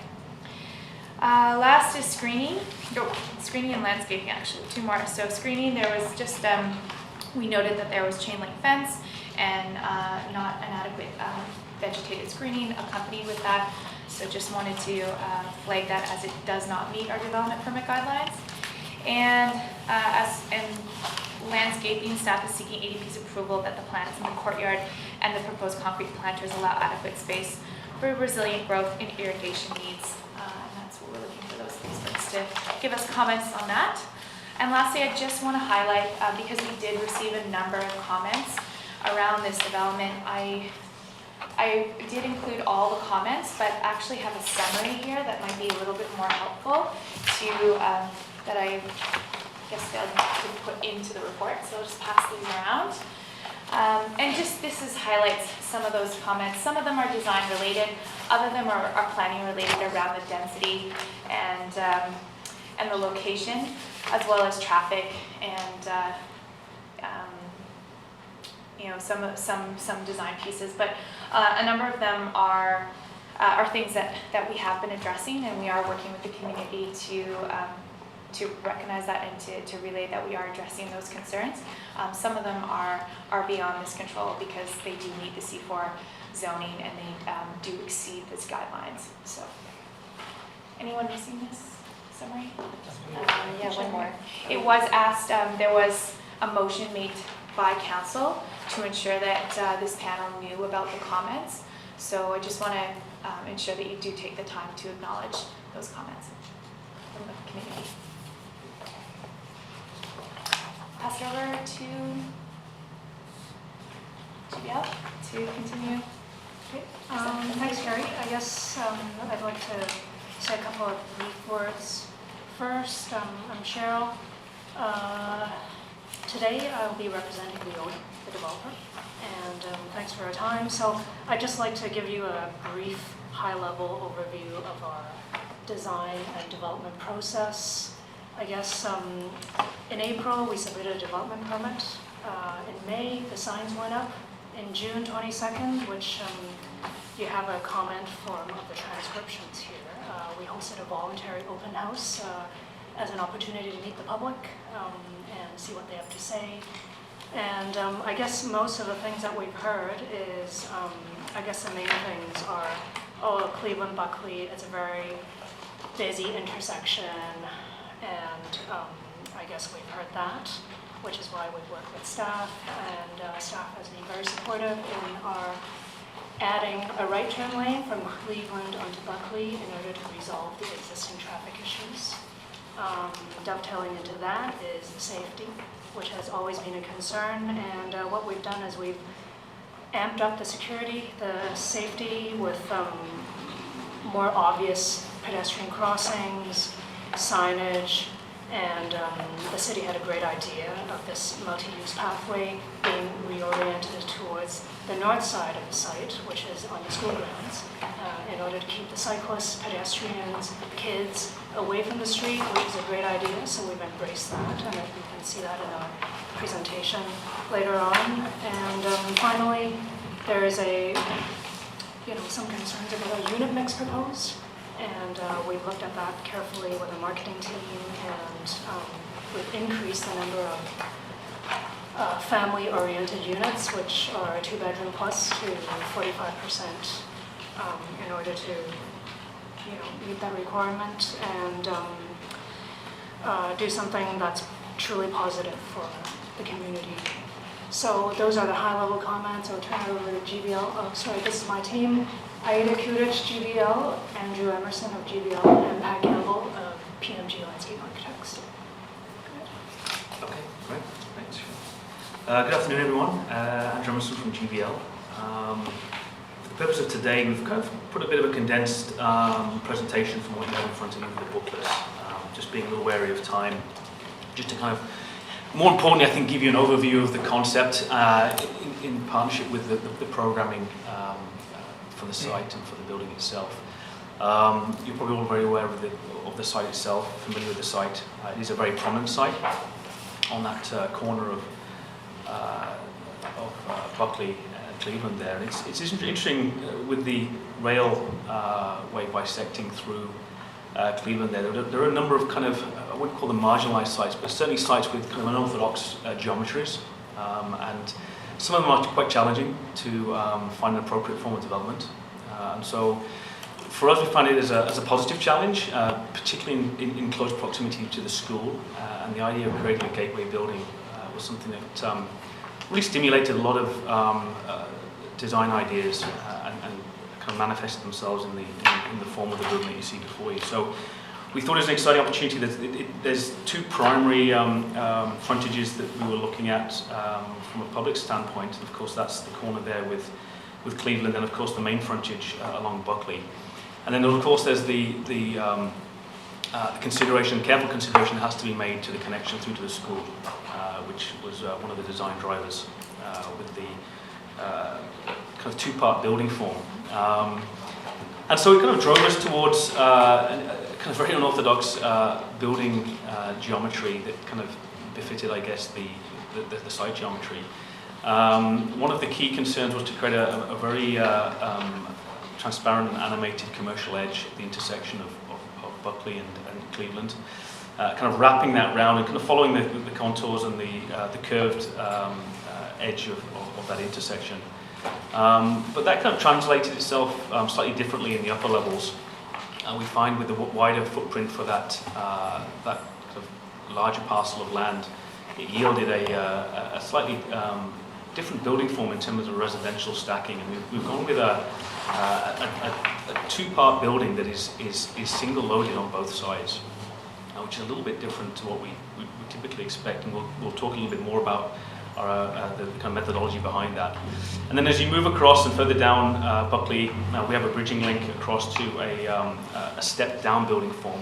Again, we felt it was appropriate to step the massing down away from the busier intersection, down to a lower townhouse building typology that sits upon a daycare component. And again, the daycare component location was predicated on again, being further away from the busy intersection, the quieter corner. So really the programming kind of landed itself in a, I wouldn't say an obvious way, but a kind of a logical way, and maintaining then a clear path, gateway, bridging element between the two main building components. And from that, it gave us an opportunity to create an edge that we could accommodate all of our parking access, loading access, garbage, servicing access. So what it meant was it dedicated a large amount of exposure along Buckley and Cleveland that could be dedicated to more kind of transparent, animated commercial spaces. In terms of permeability to the site, as it stands, there's really just that one main road connection linking Buckley to the school. And we felt it was critical that we kind of increase that permeability, and not really just by adding extra access points, but really creating access points that tied in with the, I guess it's a kind of a universal connecting path that is on the school side of our property line. And we'll talk a little bit more about that in the plan stage. But it was critical to highlight and demarcate the various entry points to the building. There's a long frontage, and through that we had a commercial access to kind of prioritize, residential access, and of course the daycare as well. So just to run you through as quickly as I can through the kind of logical arrangement of the floor plans. As you can see with the ground floor, if we move a little bit from, I guess, moving west from Cleveland, the idea was to create a fairly transparent, open, animated corner, and the idea was to wrap around the ground-oriented parking with some sizable commercial space, and create a focal point on the corner. It's almost like a kind of a small civic plaza, if you will. It helps us to kind of connect those two main commercial components. And that's primarily the access point in and out for the commercial parking. And there's also a connection point that runs through to a secondary residential core, highlighted in the little kind of blue square there, the kind of top right. And then that internal pathway, if you will, connects through to the universal pathway at the school that runs along the edge of the property line there. So as the commercial component runs around along and transitioning into Buckley, it could be larger CIUs or it could be subdivided depending on the tenancies. It would be a great opportunity on the corner to have a potential restaurant or cafe space to further animate that corner, and some opportunity for outdoor seating. The end of the commercial space, as you move towards the connector road to the school, is where we located our primary residential access point. We felt from a wayfinding perspective it was a logical location. It's more centralized within the two kind of building component configuration, and that brings you up clearly into the second level, first level of raised parking, and then to the courtyard level above. So we felt it was a logical point of entry that didn't really muddy itself too much with the commercial element. Then of course as you move along, there's a rain garden that's used to kind of create a little bit of a visual buffer to the commercial parking across from the gateway connector point. And then from that, it forms a nice buffer to the daycare component that has a fairly sizable outdoor space connected to it, which does benefit from some afternoon and late afternoon sunlight as well. And then beyond that, there's another small rain garden buffer that just kind of helps to kind of enclose and create a little bit of a sanctuary space, if you will, for that daycare component. All of the commercial parking is at grade and is accessed off the connector road to the school. So you'll come in, make a right turn off Buckley, and then you can come in and access at grade all of the parking. So from a convenience standpoint, it's easy to access all of the commercial spaces in and around the perimeter there. And then all garbage facilities, loading is kind of pushed back, and again is accessed from that connector road. Moving up, given the overheight space that we have for the commercial and the daycare spaces, we've found it, in terms of space efficiency, a sensible location for storage lockers for the units, and for some bicycle storage as well. And then on the what is the true second level, I guess, is where we have all of our residential parking. And as you'll see, that's where we have our kind of raised bridging connection path across to the smaller building component for the townhouses above. But we wanted to keep all of the residential parking together on the same level. And there were some challenges with the geometries and trying to make the parking as efficient as possible. So, as I said, it's a little unorthodox, but it seems to work with both the parking count that we need and also with the location of the residential entry cores.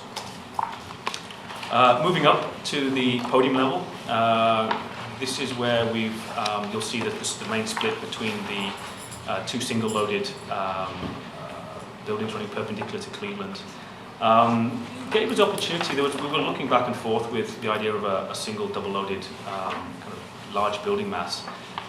We felt with the two separate buildings it helped reduce the scaling, but more importantly it kind of, in our opinion, enhanced the kind of livability and sustainability of the project by allowing for all units to have the opportunity for cross ventilation, maximising the opportunity for natural daylight into the suites and then around the courtyard spaces as well. And really just from a sense of community, creating a courtyard space there that's raised up, it's secure, it's safe, there's opportunities for interaction between the residents. And there's small little pockets of social spaces within that courtyard that allow the residents to mix or have small social events. And then of course the bridging element means that there's pedestrian access across from the main residential entry point across to the townhouses. As we move up, this is the upper level. The townhouses on the left there, they are predominantly 3-bedroom townhouses, 2-level townhouses, all with private roof access. So again, just touching on what Cheryl mentioned earlier about the diversity of unit mix, we've really kind of worked hard to try and find an appropriate variety of units within the building, and it's nice to have that combination of single-level flats in the two main buildings, and then the diversity of the townhouse 2-level units on the same level, essentially. And then you'll see those townhouse roof access there on the upper level.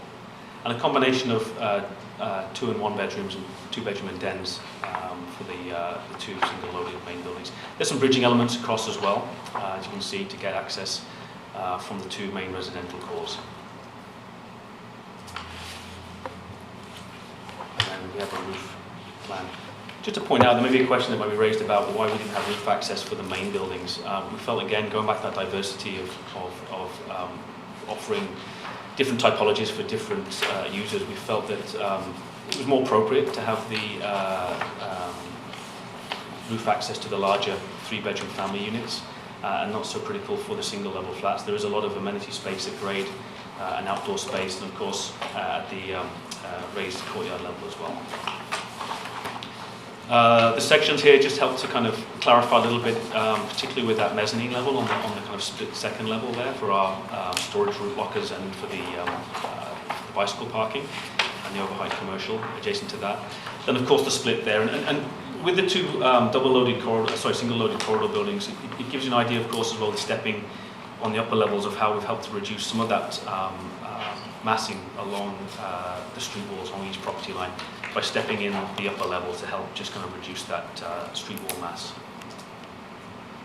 And here's a long elevation as well, just showing particularly the kind of relationship between the two main building components and the imaging element, and how the building steps down from that larger form adjacent to Cleveland down to the smaller townhouse form.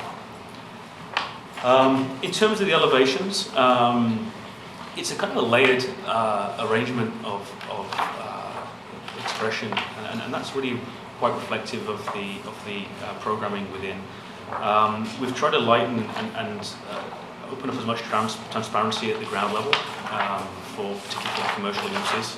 There were some concerns that were raised during our community meetings with regard to openness, transparency and light, particularly for children who might be walking to school or some of the users in and around the commercial space. So we felt it was important to kind of raise up some of the mass and the bulk and open up as much glass and light and animation and views and eyes on the street, if you will, at the lower level. So that's really part of the reason why the parquet screening that you see on the second level has been kind of lifted up, and it's been dropped down in certain key areas. I think, with all due respect, the word monotony, I think what we've tried to achieve here is a rhythm and something that isn't kind of overly expressive. I think the idea is to create something that's a little bit more in keeping with the main bulk of the building with regard to the colour, the palette, and the scaling of the parquet screen. So there's certain locations where that screen does touch down and anchor the building to the ground plane. And typically where that is where we've strategically located some core entry points to the building. So for example, on the corner of Buckley and Cleveland, there's a main entry point to the commercial parking and commercial element, which is a kind of a framed portal, if you will. There's a secondary portal that accesses the residential main entry point, the main lobby, and then a third main entry portal point that is for the daycare component. So these are kind of just helping with wayfinding. They also help break up the long linear expression of that commercial base. And then, as I mentioned, some of the rhythm of the screening, it's kind of like a kind of a slightly abstracted interpretation of a forest in terms of the use of the materials, the colour, and the kind of scaling that wraps around the entirety of the building. But what it also does, it's almost a binding element that kind of unifies the varying building components, because as we mentioned at the start, it is a fairly unorthodox building form, and we felt that this facade treatment is an element that helps to kind of, as I said, kind of bind and wrap the whole development together, if you will. And then above that, you get more of a typical residential form rising out of that. There's going to be a nice softening of landscaping, kind of forms like an interstitial level at the courtyard space. And then above that, we have a series of framing elements that help to kind of break down the scaling of the two kind of larger single-loaded building masses, which is a little bit easy to manage with the step down for the townhouse elements. The framing is, we've kept the palette fairly neutral with charcoals and the off-whites. We don't feel that there's going to be an issue too much with the weathering. The off-white, in our opinion, some of the biggest challenges we've found with cementitious panel is when you go with colours, reds, blues, yellows, they tend to fade a lot quicker. The off-white is actually a colour we've used extensively in the past that actually does retain its kind of colour and its feel for longer. You want to wrap up a little bit? Sorry, yeah, let's run through this, sorry. If there's landscape to discuss or anything Yes, like sorry, I that. was going on a bit there. I talked a bit about the key entry points, that's just highlighted there as well. The materiality, I can answer any questions regarding that. And then just some renderings showing the kind of the main massing expression on that main corner of Cleveland and Buckley. The gateway element, providing a strong gateway space, but also lots of transparency and openness. So I don't want to feel too restricted. Lots of traffic calming and street improvements, and that's that corner access and identification of the commercial space. And I'll pass it on to Pat, I apologize. Okay, this drawing shows the ground level as well as the third level podium level as the two major landscape components of the project. And it shows why there isn't landscape in the middle portion, is because that is where the podium steps over the ground level. The pedestrian system that goes through the project has been given priority. so that along Cleveland, there's a multi-use path that will run north-south and will continue down in plan down Cleveland. And as Cheryl mentioned earlier, the multi-use path then goes to the west, and at the northwest corner, there's an existing bridge that connects to the multi-use path along the schoolyard. Along that edge, we have children connecting through the site as well in the middle portion where the bridge over. And at that point, we have a raised intersection with a 10-foot walkway on one side and a 5-foot walkway on the other. And that raised intersection to keep traffic very slow moving as it enters the schoolyard or enters our parking. The street has been developed with street trees and planted boulevards.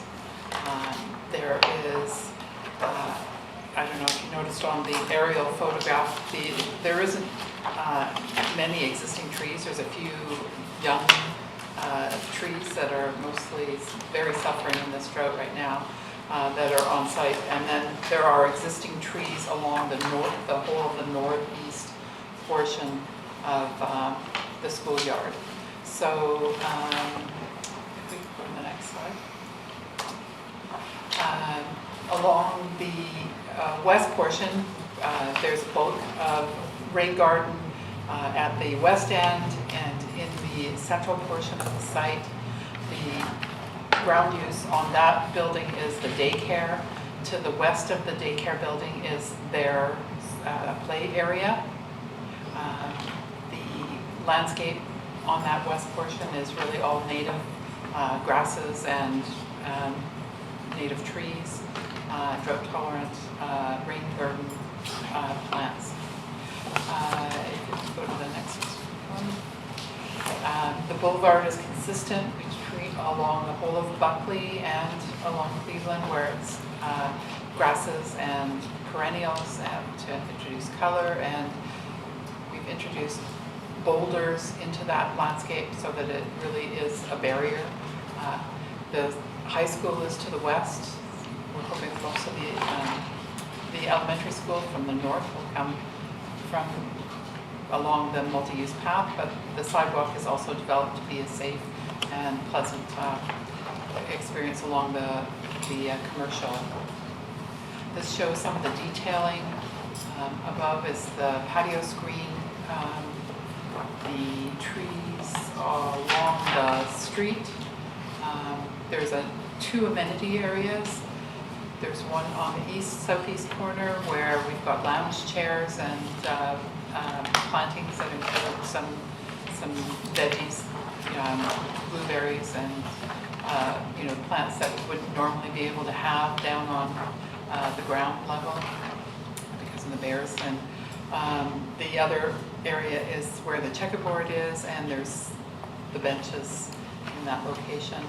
We're showing pavers, I believe, that I've got a sample of that paver, which is consistent in the ground plane and on the upper deck, and it's a wood Barkman. It's called Bridgewood, and it's a very attractive wood-like paver.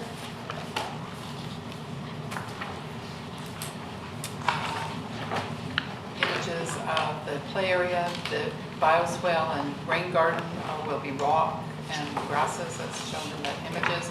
We have basalt seating located in the plaza, and actually in both, and the residential entry plaza as well as that corner plaza.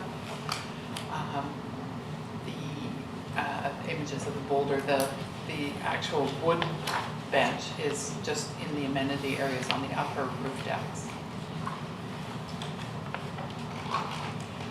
Signage will be located at the intersection of the road into the elementary school next to the rain garden, and its image is the large basalt carved with the boulders beneath, and then the sign showing directions will be an additional signage that indicates to people, you know, very general direction that this is the elementary school, this is the secondary school, and, you know, perhaps the residential entry. All will be the major decision points. Some of the other amenities are the lit bollard will be lining that main route through to the elementary school in order to have safety really marked and well lit along those two walkways, both sides of that walkway.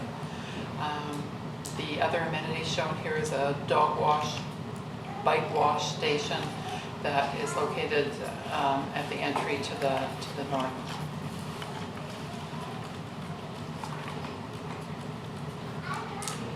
I could talk maybe, well, we'll leave it at that for now, see if there's any questions. Great. Thanks very much. So we can go around the table on any questions we might have. Who wants to start? Chris? Sarah? Go on, Chris. Cool. The raised walkway, the pedestrian, is that just a crosswalk? Is that just Yeah. like slope 4 inches, so it's like a speed bump almost? Is that the Yeah, idea? the whole intersection, so it gives pedestrian priority. Okay. Is it one lot across that roadway? Like, or is that a right of way? Like, is that a road, or is the property actually It's an easement.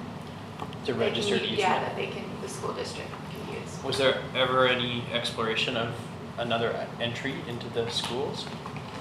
Like another road entry at the either end of the properties? We looked at it, and just to be clear, that easement is on private property, and one property is allowed one access. So that's where we are, and so we've explored that, and really the only other alternative would be if the school somehow negotiates an access with another property owner along Cleveland, or gets another access further down. On Buckley. Correct. Yeah. Because their property fronts to Buckley, right? Well, their property is addressed off of Buckley, but it's not off of Buckley. So that's the strange part. Okay. Was there any other explorations of different heights through the discussions with planning? Or at least of the residential? Or was it always proposed this height? Well, as you know, C4 zoning allows up to 6 stories. Mhm. So we, explored this, that, and the other, and obviously highest and best use would be 6 stories throughout. And then we, the team did a good job, and said a stepping form to mimic the mountains, or actually a good thing to reduce the scale. And as we transition along to Buckley, where there's lower housing forms, it seems appropriate.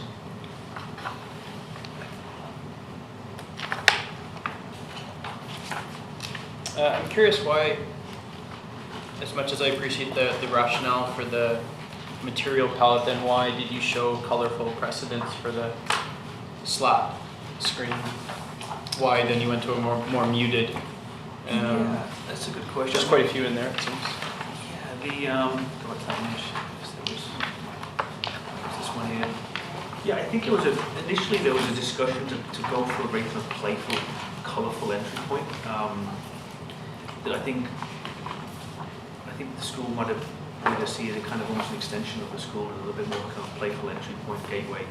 And I think we just felt it was more appropriate to use the same expression in terms of the actual vertical alignment of those bins, but go something a little bit more restrained, a little bit more kind of in keeping with the form. We didn't want to become overly expressive and have this kind of token entry point that wasn't in keeping with the rest of the building form. So we kind of basically kind of restrained it, pared it down a little bit, kept the same geometry, but went with a slightly simpler color palette.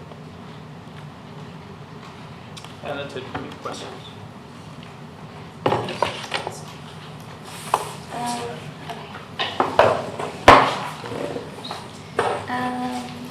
What's the height of the bridge or the pedestrian walkway over the entrance to the school? It's 5-meter bottom clear height, and then it's just 9 feet. And I assume you guys had discussions with the school about delivery trucks and all that kind of thing. Given all the comments from the community about the traffic, has there been any kind of traffic studies? Have you guys? Yes. So there has been a traffic study, and there was a intense discussion with the city and the engineering department. So the final kind of outcome is that there will be added a right turn lane from Cleveland to Buckley. That's one of the improvements. The second thing is like currently access to the school has only 2 lanes. Our improvement is adding an extra lane. So with the traffic consultants, they actually suggested to have 2 exit lanes where one would be dedicated for left turn, one for the right turn. And in their opinion, that would highly increase the traffic turnaround inside the school for drop-off time. When it comes to pedestrian traffic though, so we have enabled 4 main, let's say, accesses for pedestrians. And we are actually improving the conditions, so there's an actual sidewalk, we are having the safety bollards, they're wide, as Pat mentioned, we have some of the pedestrian pathways are wider, some are skinnier, but eventually they're all lead to the school property and they connect to either multi-use pathway or towards the bridge to Discovery Trail, so it's all about designed to connect with the school. The extent of chain link fence, I think I saw it in one place, and that was between the parking and the school on one side. Is that the only place? From the east side. Okay. The residential where you've got the courtyards, do you have any overhangs at the front? It doesn't look like there's any overhangs over the front doors. Maybe I'm just misinterpreting the. I can't see it on the landscape plans.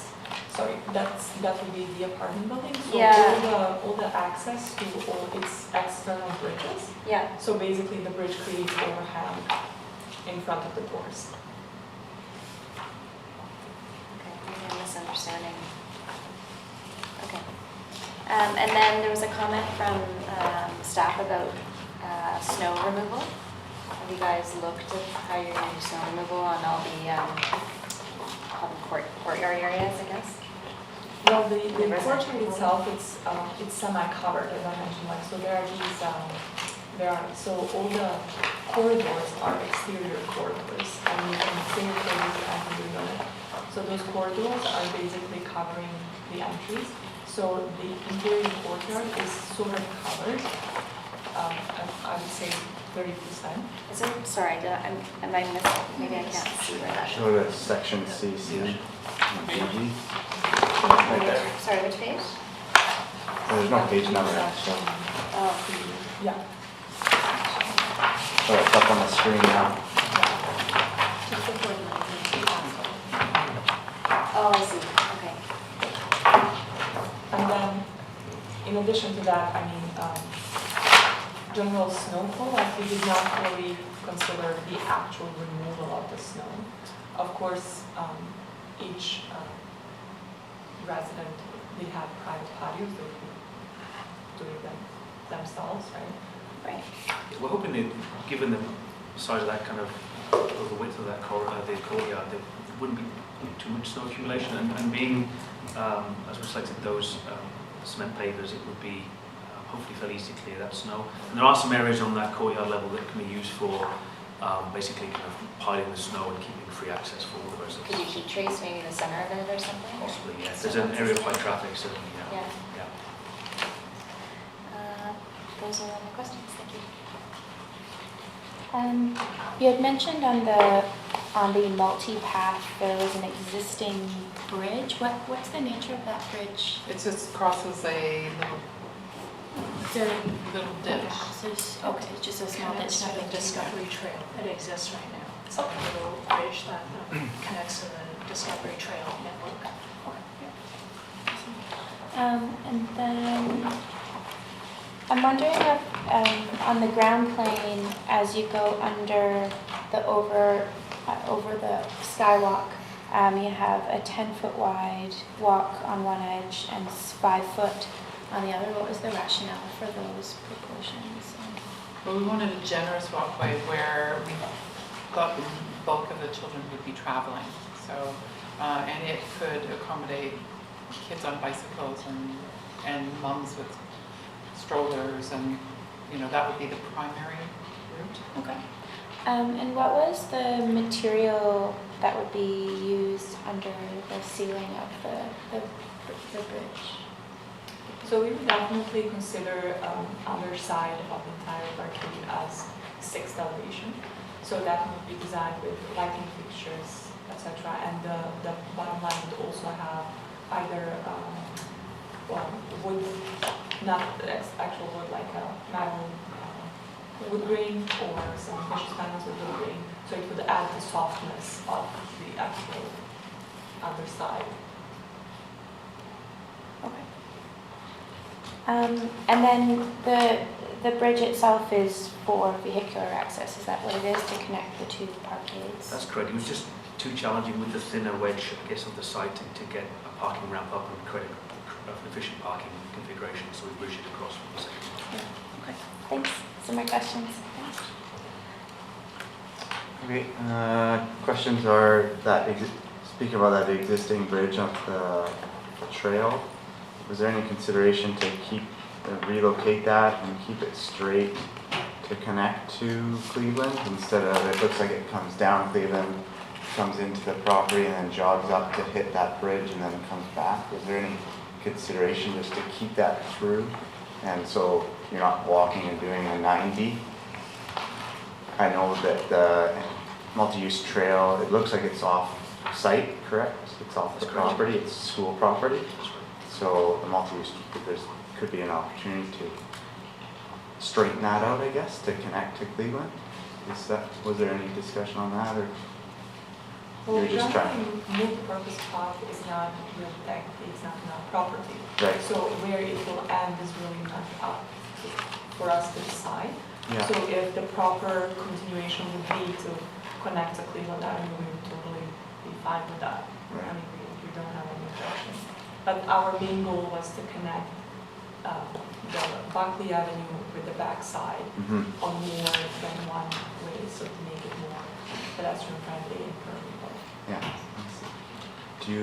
Will you have to build that multi-path as part of the project?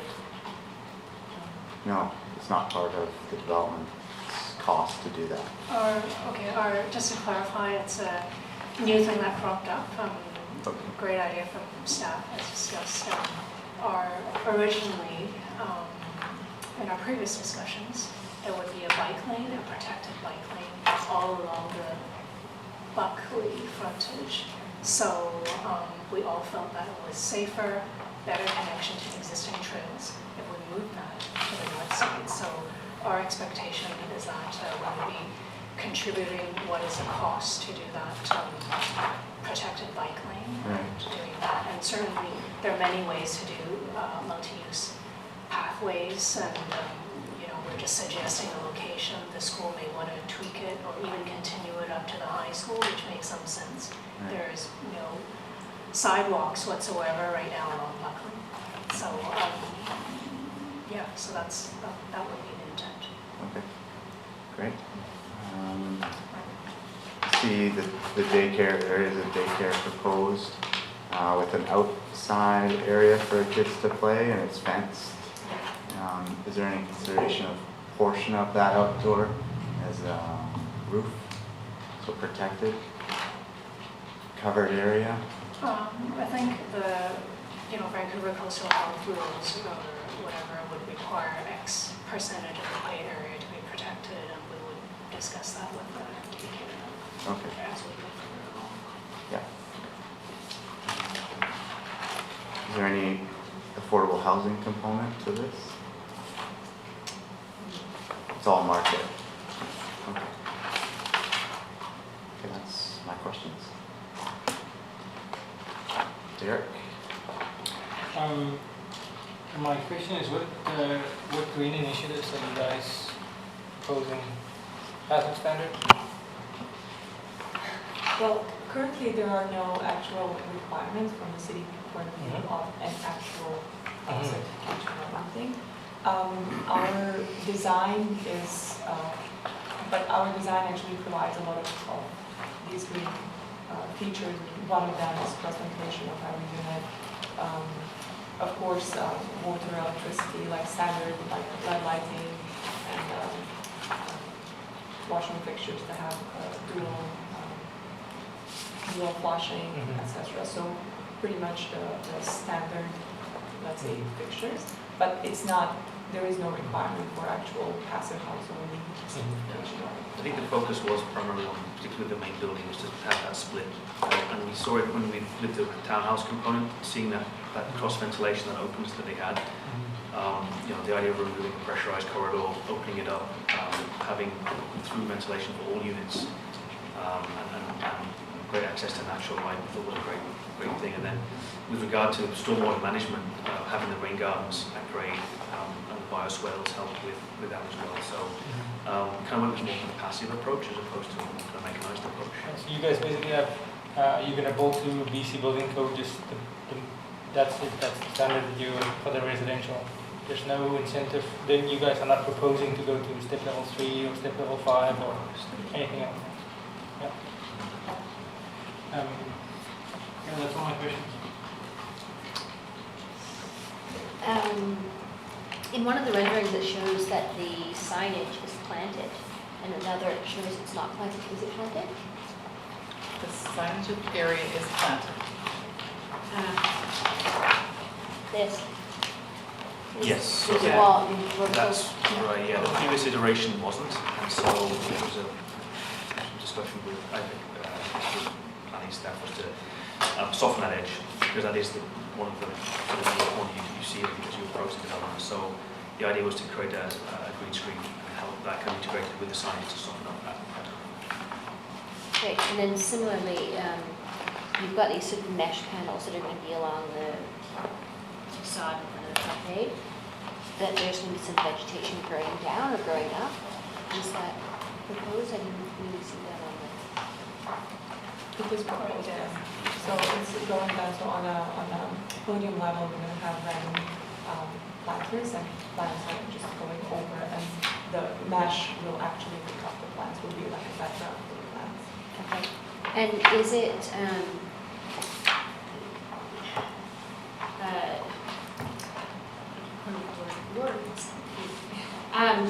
through the parkade, is it open between those panels? Yes, so for the parkade to be considered for no mechanical ventilation, we need to have 2% open frontage. So what we have designed, that's why we have different sizes of panels, and then there will be different sizes of openings as well. But there will be guardrail from inside for both cars and pedestrians. And I think you said it already, but the raised beneath the bridge that goes across from the parkade, and there's this raised area, you're proposing that will be a crosswalk as well as the before and after, so there's going to be sort of 3 areas that pedestrians will cross within your lot.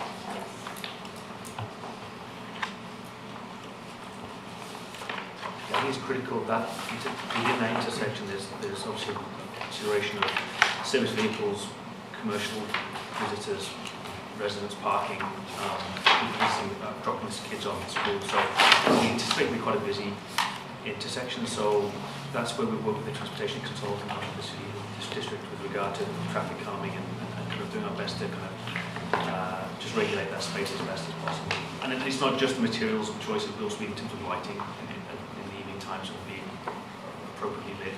We talked about those bollards that will continue down. So there's a lot of consideration in that, or underneath that bridging element that will help with traffic calming and pedestrian access. And you will have hatched lines from that will cross with the trail that's outside of your property. So if I may, just to speak to the transportation component, it is, as Cheryl said, still something we're working on. And it is there's a requirement at the subdivision development control bylaw, or at the servicing agreement, that they would have to put a separated bike lane along Buckley, and we're looking to move that that requirement to make a multi-use trail in the back. That would be a district right-of-way, so be open to the public, but also provide a safe route that would avoid basically this entranceway for anyone coming from 3rd Avenue or from the west, as well as anyone coming from Valleycliff or Loggers Lane that are coming from Cleveland or down from Pemberton. So the idea would be there would be some significant upgrades to the intersection at Cleveland and Buckley to support that. And then there would be a multi-use pathway that will go north up to meet into this the north multi-use pathway, so that we can avoid the number of crossings that children would have to take. With this particular design, if we do take children along the edge of Buckley Avenue, they may have to take more crossings. And some of them, especially the one in between, in between that roadway, that won't be monitored. So currently there's an adult crossing guard at the intersection on Buckley. And the hope would be that potentially if we could get a multi-use pathway in the back, that a student crossing guard program could be established at that crossing particularly. And this way we're concentrating the volume of children and moving them away from the street frontage. Okay. Oh, and just one final question. This barbecue that's in the rendering, is this just for fun? It's not actually going to be... There will be spaces for small social gatherings, and barbecue spaces and lunch spaces. There's two spaces there. two amenities. We'll have opportunities for.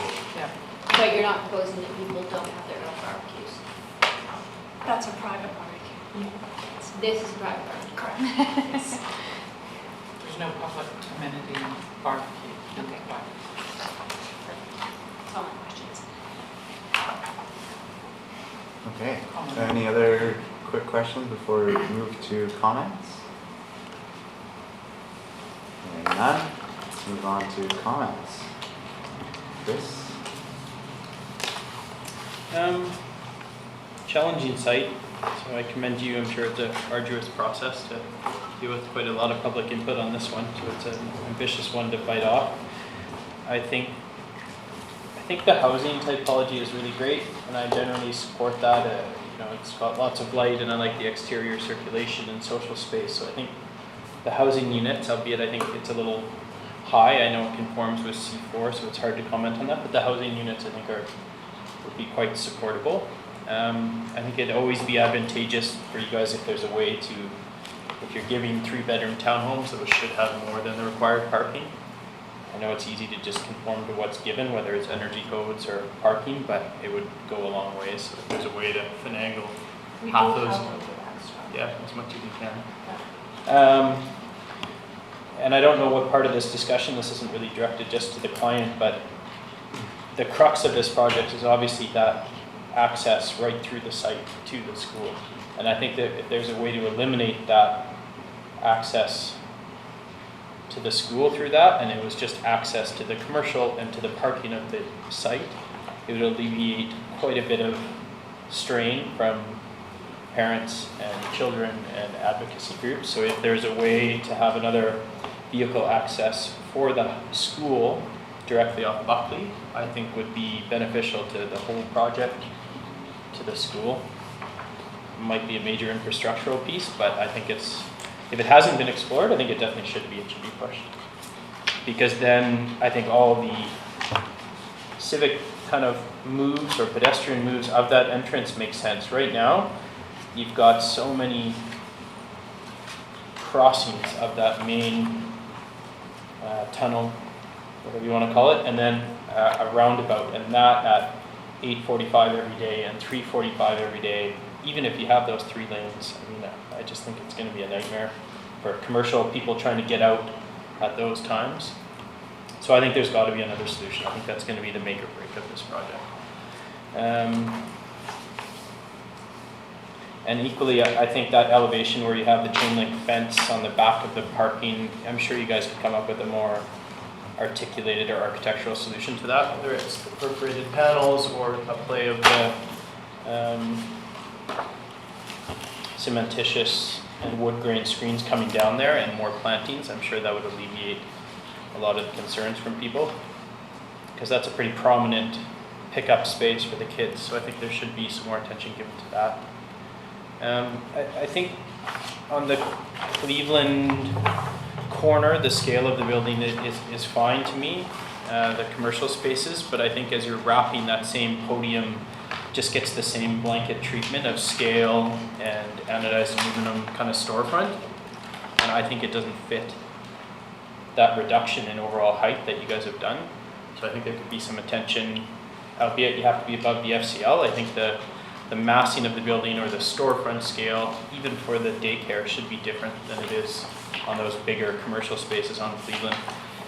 And I think that would go a long ways to probably, you could still play with that screen pattern, but the scale of it might change. And again, like I'm one to like those slap screen strategies, but the typologies you show, I think, are executed more effectively where you have those window openings in that screen. Those window openings or those punch squares actually punch through to an occupied space, whereas yours, punch through to the parkade. So I think, if you're really going to show those precedents, I think those punched openings should be a view through to something, whether it's maybe the social spaces on the plaza courtyard level or something. Yeah, I think it's a bit unfortunate that if I'm reading it right, the elevator stack is articulated. I just think that's kind of not the type of thing you would want to articulate, and you guys obviously have the material language to, if you want that corner to be prominent, I'd much rather it be like an architectural glazing feature or material feature rather than, here's our elevator core or our exit core. I don't see a benefit for that signage being so large too. I think there's better architectural ways you guys could make that a gateway or an entrance rather than a bigger sign. And I would really caution, I'm sure there's going to be some public input on the size of the signs relative to the scale of the project, relative to the surrounding neighborhoods. So I just think there could be some effort to make it a little smaller, a little more quaint, even if it is such a big project. I think just a bit of human scale. You're operating in quite a small town. There's resistance to any big projects, albeit they're coming. So I think there could be some delicate design that accommodates that change. Multi-use path is a good solution, but I think it's got to be parallel to that other entrance. I just don't think you're going to get around that. So good initiative from whether it came from the district or not, and I think it's just needs to really get away from that main entrance.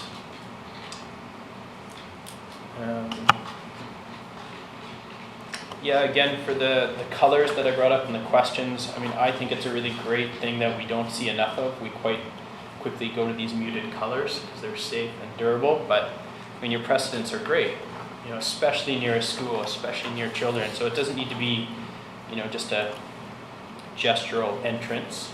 I think it could be, that whole screen could be, like, your precedents are great. I would love to see that. And there's painted metal, weather is totally fine versus cementitious panels color-wise. So if you get a pre-painted metal panel, that's going to wear through sun and not fade like a panel might.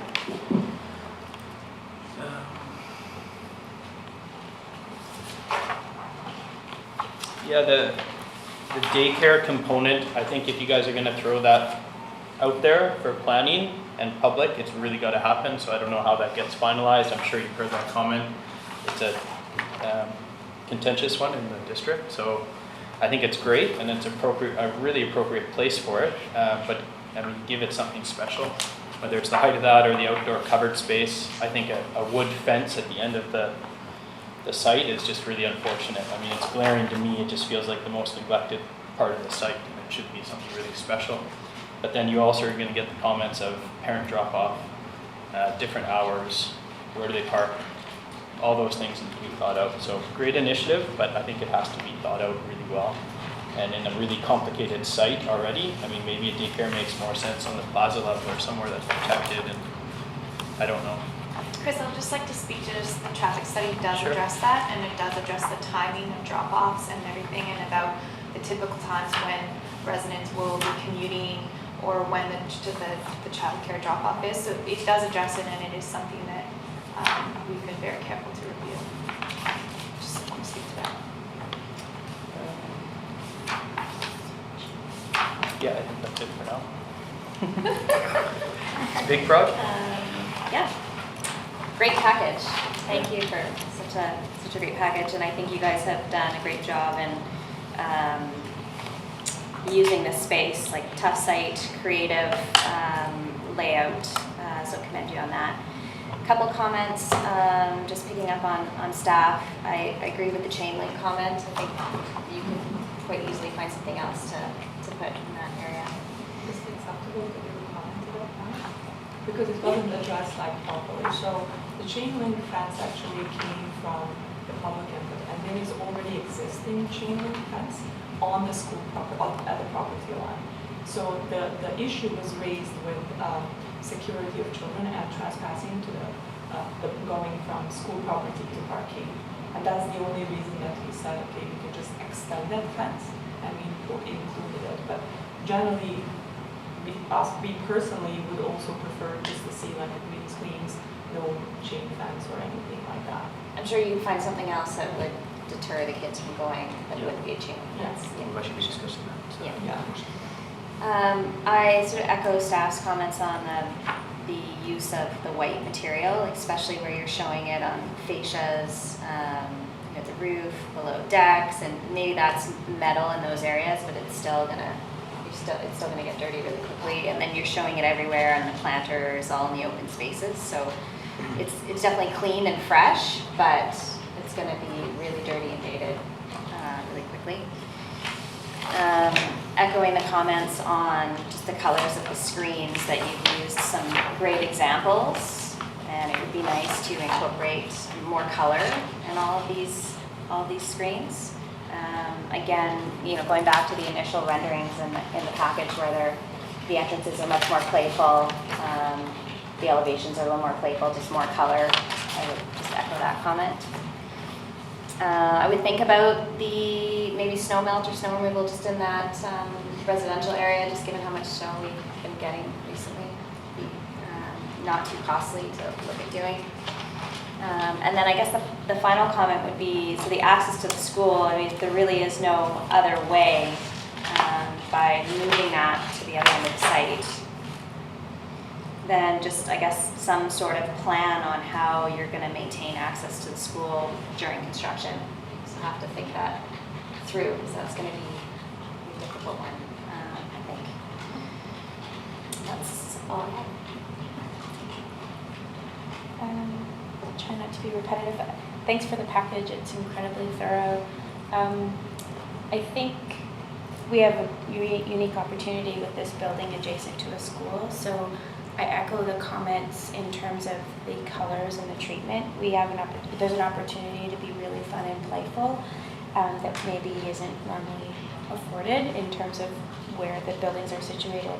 And the precedent with the paneling is really fun, so I would encourage an exploration of how that could be incorporated into this building. In terms of the gateway entrance and the big green wall, those are very susceptible to failure. Very often we see that they didn't make it through after the years, so I think it's really lovely and it would be really beautiful. I would just encourage you to ensure that what's specified is something that you know is going to work, and the irrigation system is robust and it's going to stand the test of time, and then it'll ensure that it'll look great for years to come.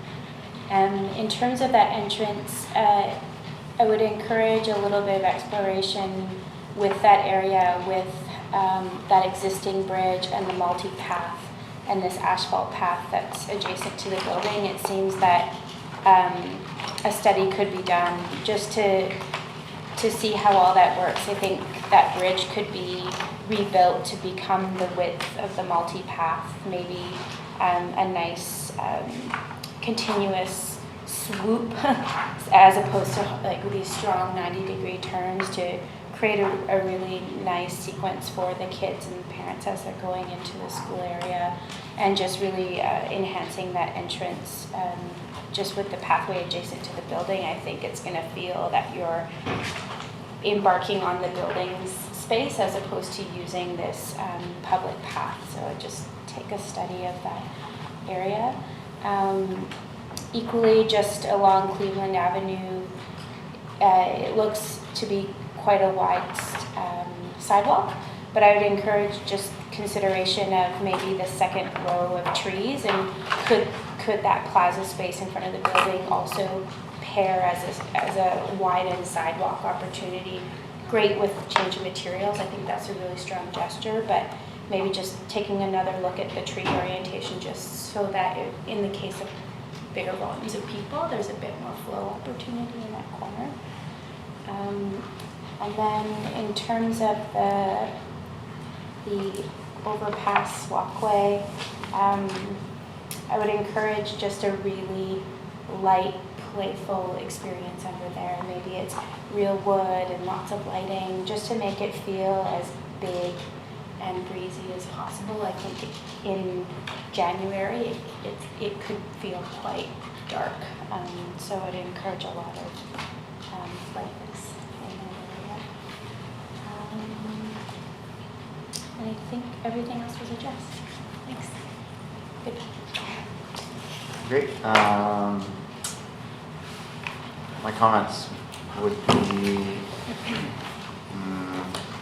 it's a great site. I mean, if you live there, you've got a grocery store right across the street, you've got a school there, there's going to be lots of families that are keen on buying here and living here, although you've got the challenge of the school and the access. The access is key, as Chris mentioned, relocating that. The building is very tight to the north side. The school didn't think there was going to be a big building in front of it, so it's very difficult to access off Buckley unless you go beyond your property line towards the high school. The parking lot for the school is on the north side. That would mean the entrance would need to come from Cleveland, and I don't know, you'll have to explore that. I'm sure it's explored, but it seems like the right-of-way in the school is oriented to that right-of-way, so that's what you guys are kind of playing with, and let's work that, but explore another opportunity would be great. The multi-use path should be a line. I love the idea that it's behind, not the frontage. Don't need a protected bike lane along Buckley, but put it behind you, that's great. The north elevation is really key to the gateway to the town. I would like to see it more, you've got the curve around the intersection of Buckley and Cleveland. I'd like to see it curve around there. It looks like it's kind of 90 with a big sign. It might come nicer around the corner or a fillet or something like that, to just take that hard corner out. I know the residential above is step back, which is nice, but that commercial might be a nice curve. Those are my thoughts. Thanks. The first one is that the pedestrian access at Buckley, I think there should be a way to stop the traffic before they just drive in there, or to slow them down. And I'm thinking of those balls, half balls that they get that they sometimes put into the road, and it's like a little bump, but it's just enough to draw your attention and slow down. And if you miss it, you're going to feel it and then immediately slow down. The second thing is, I think it's important to put a railing on the side from that crosswalk all the way to the bridge, so that kids and everybody doesn't make the whole thing a crosswalk. So that you say you walk over where the crosswalk is and not in the rest of the space.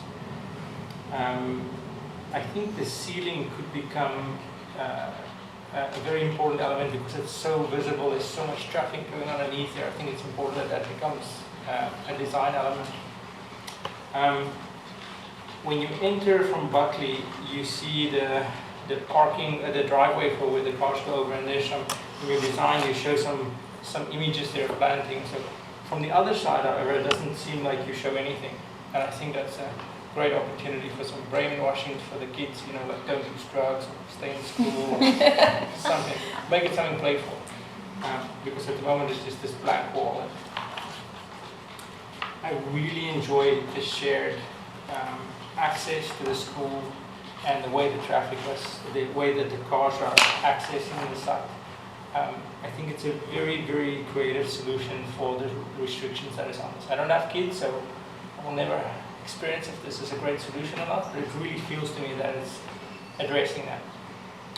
I think the first 2 weeks, maybe the first month, people are going to hate you, and then they'll get used to it, and they'll adapt and change, and people will stop at the shoppers and do their grocery shopping and walk in this beautiful pathway around the back, which is a brilliant solution, and get their kids and walk back and go on with their lives. So I don't think that that's the end of the world. I think the way that we have only one access from Buckley instead of two in a very short period of time solves more problems than what it actually creates. I think it's part of the interaction of how the school works, and the school now has more privacy, and the way that people interact from the lower levels to the commercial. I think it all works really, really well. I think that the little bit of color that is covering the parkade draws your attention to that, giving a sense of privacy to the residential that works well. It's not too busy, it's just nice. So can it be made better? Sure. I think the solution that you're providing is suitable. I think the environmental standard is a disaster. If you build something today that meets the building code, you are building the worst building that you're allowed to build. Anything worse is illegal. So from this, if you build this building today, by December, this whole building will be outdated. And I think you've addressed so many elements so elegantly to take this one thing and just put it off to the side. So we're going to do nothing there. I mean, LED lights and low flow faucets and dual wash toilets it's like saying we're going to put a roof on the building.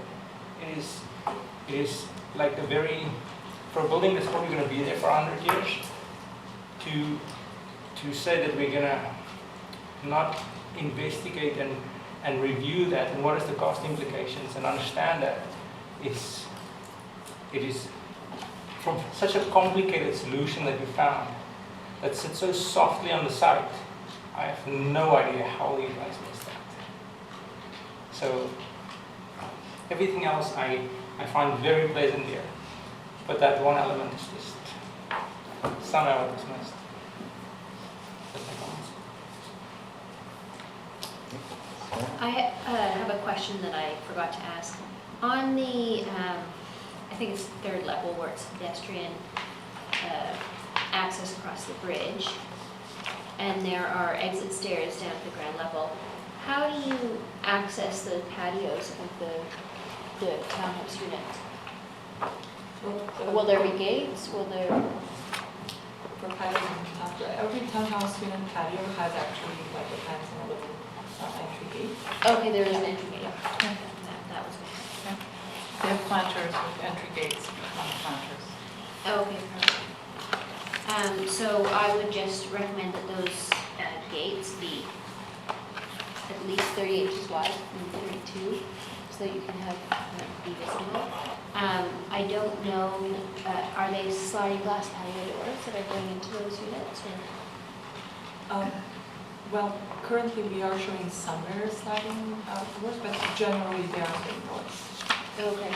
So is there a threshold, a step up, step over to get into those?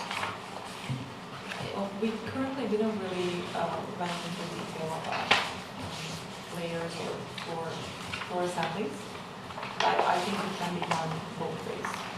Because I would encourage you to try and have as low a threshold as possible, because then you could have people visit, come into it, because you do have elevator access in the other building, so that would be great.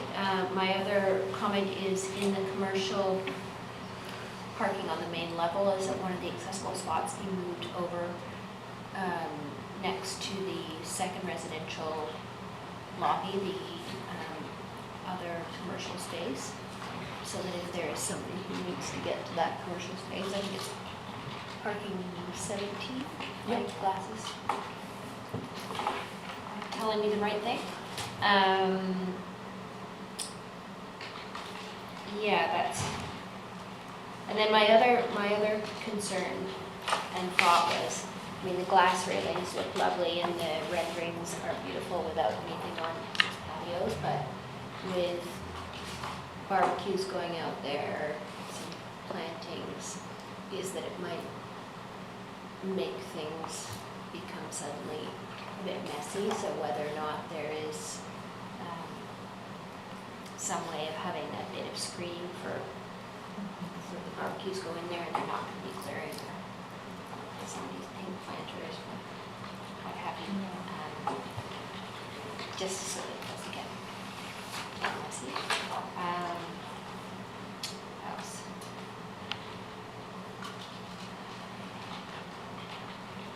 Yeah, I think the chain link fence has to go. Come up with a much better solution than that. And yeah, that was mine. I understand the challenge of the site. I think that you've come up with a fairly good solution for the access into the elementary school, but it's still just a bit odd to me. So I'm not sure whether or not it's something like Derek says once it's done and we'll adjust and that will become the norm of getting in and out of the site, but it's still, I can understand people's concerns about children's access and something that definitely doesn't.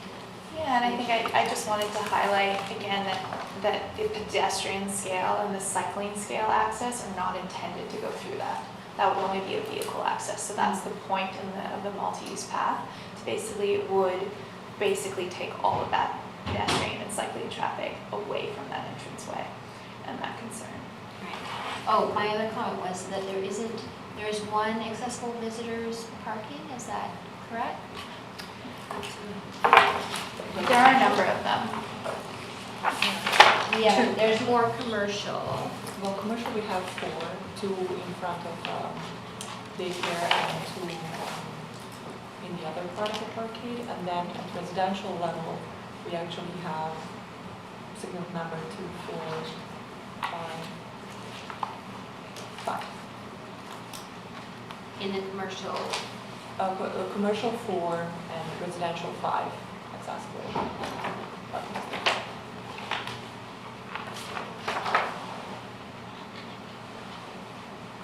this one.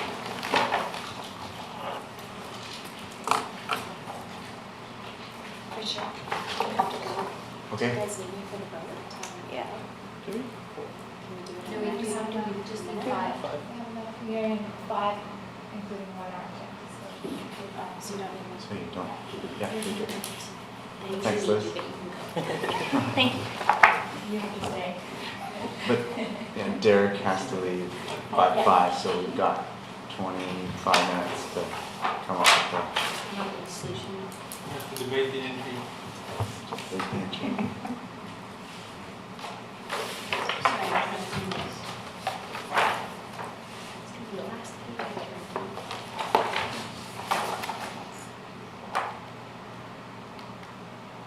So it's on the left side, yeah. So there are. And she's saying it's a commercial. We've got one here. There are 2 here. 1 and 2. Those are 2 commercial. And Those there are 2 commercial. Yeah. And this is a one, this one says visitor. But in here it says you have no visitor. Well, we changed the visitors requirement Okay. of the city's recommendation. So with those commercial spaces, would they be usable as visitor parking in the evenings? Is that something? Probably, yes, because the commercial one has the operational hours, let's say after 5 p.m. or 6, 7 p.m. and then after hours it's basically free parking. Okay. Okay, that's my major comments. Okay, any other final comments before we vote? Can I just add a point of clarification just so that we're just all on the same page with one of the specific piece around the access? The property, if you look on the northeast, this is Capilano property, and it's also a riparian area because there's a ditch and it leads to the stream up here, so or the slough up there. So it's access onto Cleveland for the school district site would have to go through that, as per I think your suggestion.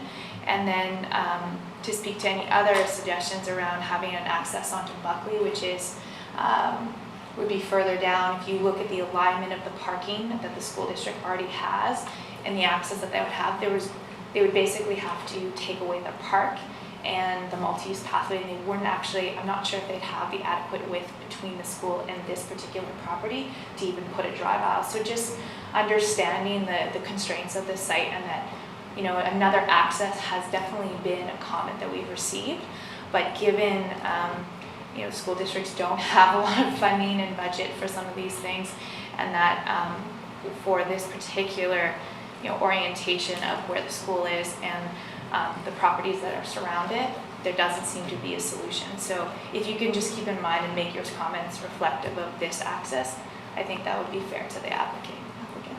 Can we take 5 minutes and talk about it? What are feelings to this? Yeah, of course we can.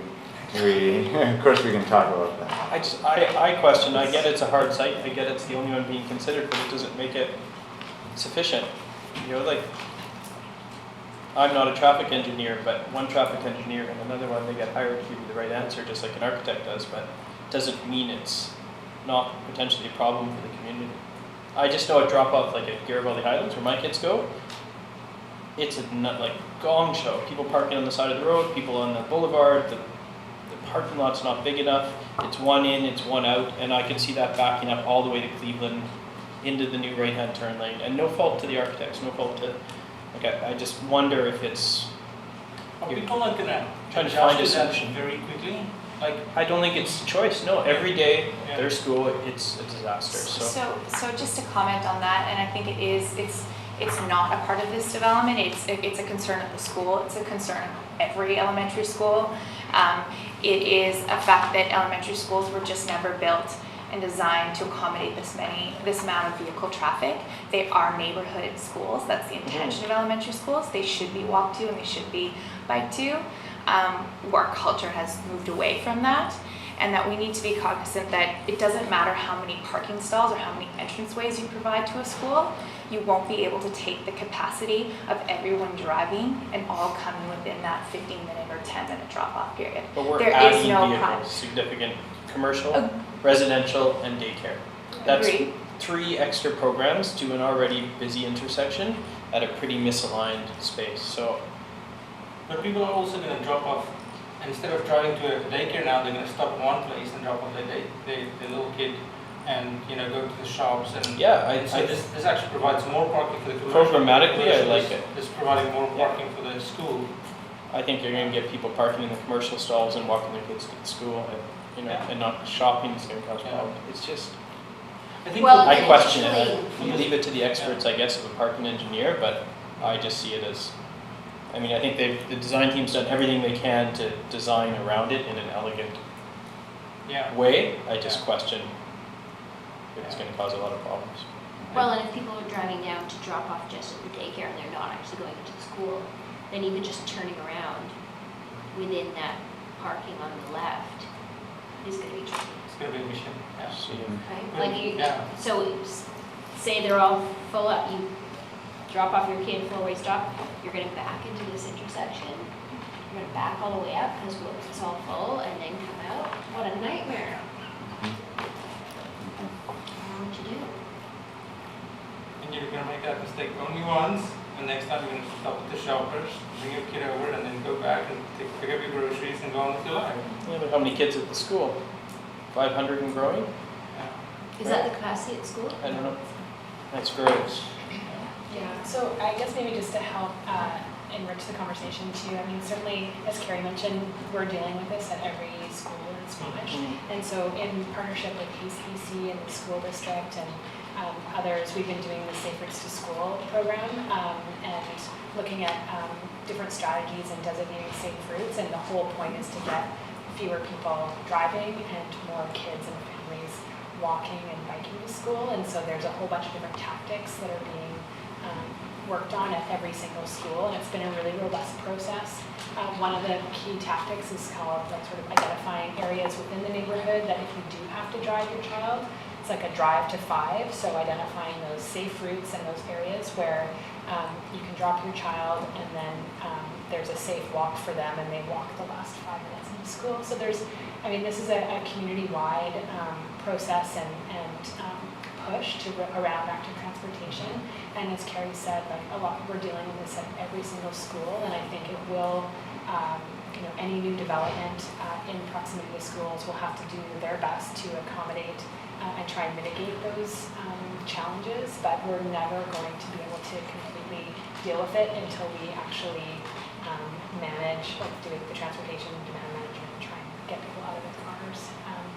And, you know, so I think there will be a transition point, but very quickly people will figure it out. And, you know, right now, school, like parents have been using this private site as overflow parking for a long time, and just because they can. But certainly, you know, we don't want to diminish, you know, it's a school of choice, it's a French immersion school, so there are kids coming from out of catchment, but, you know, I think that that's just something that's going to have to be done with. I'm just thinking how much fun this is going to be during the construction. I just hope, given, it's not a given, it's a question, but everyone involved, where like there's that huge field. And I know it's a cost to put in a parking lot with their entrance, but if it's, I just hope it had been questioned and discussed. There's a huge cost to that building that sky bridge. That's vehicle access. There's a big cost that these guys are having to bore because of that. If that wasn't a requirement and it was over at grade somewhere else in the big field. Like on Buckley screened, it has a 200-car gravel parking lot. Isn't this one of those things where you have a reasonable solution, and if you find that it doesn't work, then you have a contingency plan? But it's just shaping the whole project. It's like the No, crux, right? I think not this building, not being one massive thing, if it didn't have that right of way, this is, for me, it's way more interesting and fun than just another big building that fills up the whole site. Yeah, for sure. But is that a nice space under there as a pedestrian or a biker? It could be. It could be, Yeah. but not if you have all those cars going through. Yeah, but I think they've done a lot with it. Yeah, I think they've done everything they could. I don't. Yeah. It's not. I think the applicant's fault. So it's more of a. Yeah. Is it a feasible place to have a right of way through a site to a school with a roundabout, a dead end roundabout? I just wanted to add just a comment around solutions. So as part of the Active and Safe Routes to School initiative that the district has undergone, we do have a number of solutions. A lot of them have to do with infrastructure upgrades. It is looked at, you know, where can we extend parking lots, and if other entrances can be better, but usually those are quite expensive options and don't actually address the issue at hand, which is what I spoke to earlier, is that it doesn't matter how many entranceways or parking lots, it won't change if you only are changing the vehicle component. It just, there's no beautiful, you know, beautiful parking lot that actually makes everything work magically, despite how much land we have. So the initiatives, we do have a number of solutions. They have been looked at, and the district is actually actively pursuing those. So we are making changes to help promote walking and cycling. We feel that this development also helps address some of the gaps that's currently on the site. Currently people could park on Buckley as well, and they were parking into the property, and that was causing a lot of concerns and traffic issues around the moving in and out from the street. People were parking on the lot, and that was also causing, there was no, you know, arrows, there were no stop signs, there were no, you know, or like orientations to how to move that, so there were some concerns around that too. So I just wanted to say that there are solutions, and they're being looked at, but we don't feel that that's, and that this development is in line with those solutions. gotta be precedents in Vancouver, hey, like the one in Concord Place there, the daycare, and by BCGM Place, like there's urban schools. There is, yeah. I don't know how they do it, part of it's kind of a bit different obviously, but They have a big parking component, they may have some They have they any- bring, yeah, they need to- I can tell you, Chris, in Vancouver for that school, if you drove to the school, you'd you'd be be, doing laps. yeah, exactly. So everybody has to walk his or her child there. yeah. At least it's close to the SkyTrain station, I guess, but still for catchment areas. Tough, yeah. Okay, we need to vote on this. So could I make one just brief response just regarding the sustainability comments? And maybe we didn't cover them quite as detailed as we should. Just so you know, sorry, you've got 5 minutes, and then I can't vote. Oh, Let me know. all right. Yeah, sorry. No. There is actually, we are looking at the opportunity for heat recovery from the commercial spaces for the residential above. That wasn't mentioned. And also the window-to-wall ratio for the, as I mentioned, we're looking at really passive design. The window-to-wall ratio is a low glazing percentage, so we're expecting a highly thermally performing envelope for the building. And as I mentioned before, the split building minimises mechanical loads for internalised ventilation for common areas, and the electrical loads and mechanical loads for ventilation for the parking, for example, is going to be greatly reduced as well, having the open parkade. So there's a lot of passive feature integrated into the design, and that would hopefully kind of include any air conditioning or anything else for the building. So yeah, just to kind of, it's more passive design. We're not meeting the minimum building code and buildings to box. It is a lot of considerations that hopefully with the passive design will greatly reduce the electrical and mechanical load of the project. Okay, let's vote. So we have 4 potential recommendations as always. Number A is ADP supports the project and does not need to see this project return for further review. B, ADP supports the project in general and would like the applicant to work with staff to resolve the following recommendations. I'll summarize those in a bit. C, the ADP supports the project in general and would like the applicant to resolve the following recommendations and return to present the revised project to ADP panel. D, ADP does not support the project under the following recommendation, the right reasons. So, do we have a motion for A, B, C, or D? It's a very tricky second. In an internal discussion with us, I feel that before they don't come and say they meet building code level 3 standard for the residential or level 5 standard, it's all, there's no guarantee for nothing until that becomes part of the development. Because there was no consideration for any green incentives or environmental permeable surfaces or anything like that.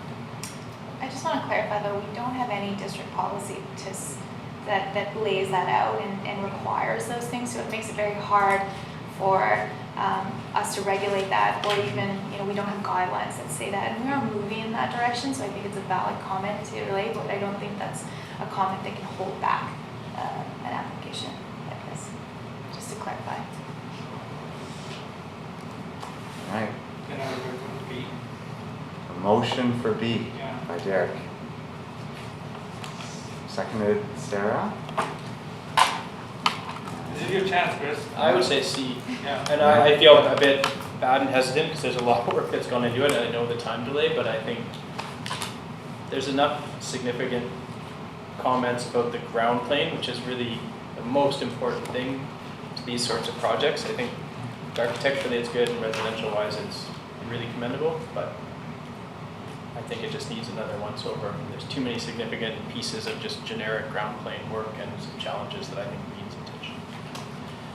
Speaking of Carrie's comment about the application and the applicant, that we're not to consider, if it came back and we saw that the access is through the same where it is now, because they've looked at it, or this is where they got to and they've done a bunch of work to get to the point, we would need to accept or reject it again, and it goes back, so. Yeah, I mean, That access point. for me, the access, we'd have to lean on district engineering and Yeah, traffic study and how they buffer public input on it. For me, it was I guess, I mean, I could consider doing the B with a list of items, but I think that ground plane, the scale of it, the kindergarten or the daycare, the treatment of those corners, the signage, there's quite a list of things that I might not have confidence, because it's such a complicated site. I think planning might be able to usher the other big things and all the public opinion, and those little things might get lost. If those were in there and really articulated, I think I could support it, but I think there's maybe been so much focus on the complexity of the site that the architecture is, you know, a little underdeveloped on the ground. Mhm. But you guys are well Yeah. outdoors. And you feel, for the other comments that Chris had, I mean, none of us said, other than the parking, so other than the shared driveway, I think no one contradicted the other comments that you had. So I'm okay with going with option B, as long as Chris's comments are on that list for staff to resolve it with him. Yeah, we never know how and if they get resolved. So that's Yeah. the one I like that, but we never hear about another project again that gets B versus A. Have we? I don't think we have. We've never seen a, But it Yeah. does How do give- we know? It does give staff the authority to help the applicant address those things and not push this forward Right. or not support it until they have addressed it. Or if we say that there's so many options in how they can resolve it, that it will change the form and character, then you want to see it again. Which in this case, I don't think addressing those items will significantly, does necessarily have to change the form and character of the building so that it has to come back. Can it? Sure. But I don't think it has to. Yeah, I think they can resolve it in a way without changing the form and character of the building. Yeah, well, So I have a motion for B. Chris, if you want to push for C, I think the site is complex enough that I can support you in that. it's a long timeline for them. How long have they been in DP process for? A while. 5 months It's in now? April. Yeah, they came in at a very heightened time too, Pretty so good. we weren't able to get to their application for about a month into it. That's So 4 months, so It's going to turn around time. Hmm? So if they go back, they address the issues that's on the list, and coming back to AEP, what does that number look like? it depends. I mean, there are a number of comments, so regardless, this is going to take some time to address those pieces. Just to speak to Chris's comment around, just so you know how we receive these comments, we do take these comments, give them back, and we, in order to go to council and say that they have met all of ADP's comments, they need to be met, and that's attached to the council report. And we do actually have councillors who do come back and say ADP said this, how was this addressed? So that does come back, and usually if they're in line with the guidelines, then we can pursue that. If there's conflicting comments, then sometimes it's one or the other, and we relay that to council. But in just so you guys know that's how that works. I would bend if obviously everyone else is voting for B, I would bend and then just be articulating about what comments need to be addressed. So if everyone else thinks it's B, then I think we. How are you feeling? It's a tricky site. Yeah. It's a very tricky site. So I feel if we want them to come back, I don't think the access will change. No, but that for me, I can Yeah. pass that off as deferring to engineering and traffic consultant. Yeah. I wouldn't support it if I had to say, but I don't. So for me, I think there's just, like Derek, architecturally, the ground plane is 15-foot high storefront junk glass with no articulation. Whereas any sort of scale adjustment on the ground plane, I like the plaza, but the other 200 feet, I don't think we have any quality. Yeah. So that's. Okay, well, we've got 3 minutes. This is going to be it for 100 years. Yeah. They have to wait 2 months or 3 months? Laid out C. Do it. Do it. Well, it's either C or B with some points. Yeah. So I think if I'm the only one who's C, then Well, I think we're all, it's all very close, right? Yeah. And it's complicated. There certainly in this row of commercial, yeah, it's pretty flat.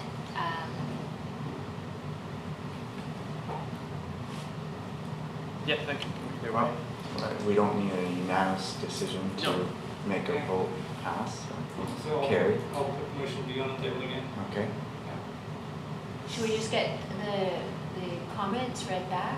Well, let's vote and then get the comments summarized. I think that's how you want it, right? No, we need to have the comments in it, so you're all on the same page, like what comments are being included. Okay, let's Okay. articulate those before we vote.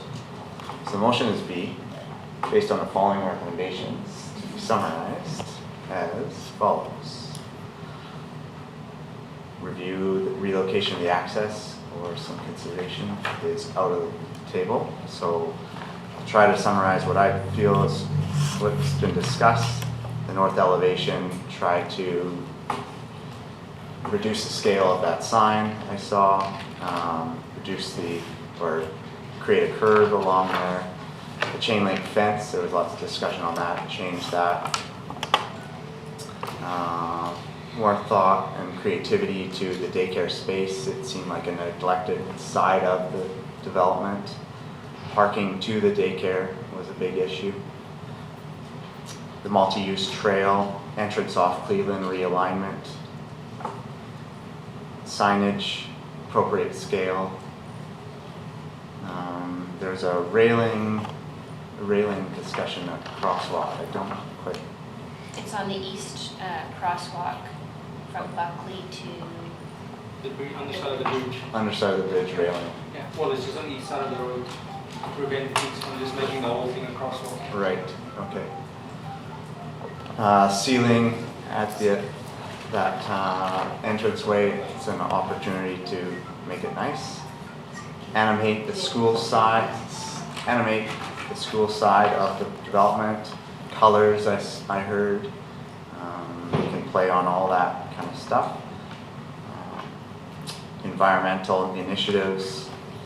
You need to work on that, and step 3 or step 5, passive design, you spoke to that a little bit. Entryway, Sarah had some discussion on the width of the entryway being 42 inch. no, 32. 32. So you need 32. The railing, glass, worried about the screening of barbecues and things. Maybe there's a location for some screening rather than a glass, although glass was commended and very attractive. Commercial parking, accessible spot, move closer. We're talking about parking number 17, move closer to the lobby.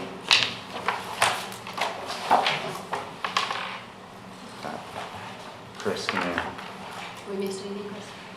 No. what else? What about the frontages in the south? Oh yeah, Yeah, the along commercial Buckley. commercial space along Buckley looks about the same all the way. Maybe there's some articulation of that commercial space. Don't think we had any comments regarding the residential. Have I missed anything? Signage on the school side of the bridge. Signage on the school side of the bridge Yeah.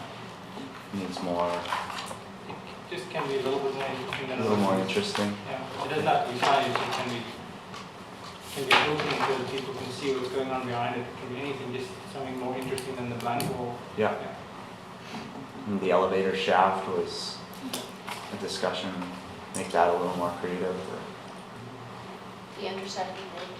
underside of the bridge, yeah. Yeah, that whole ceiling. Ceiling of the bridge. Yeah, because there used to be a lot of traffic through there.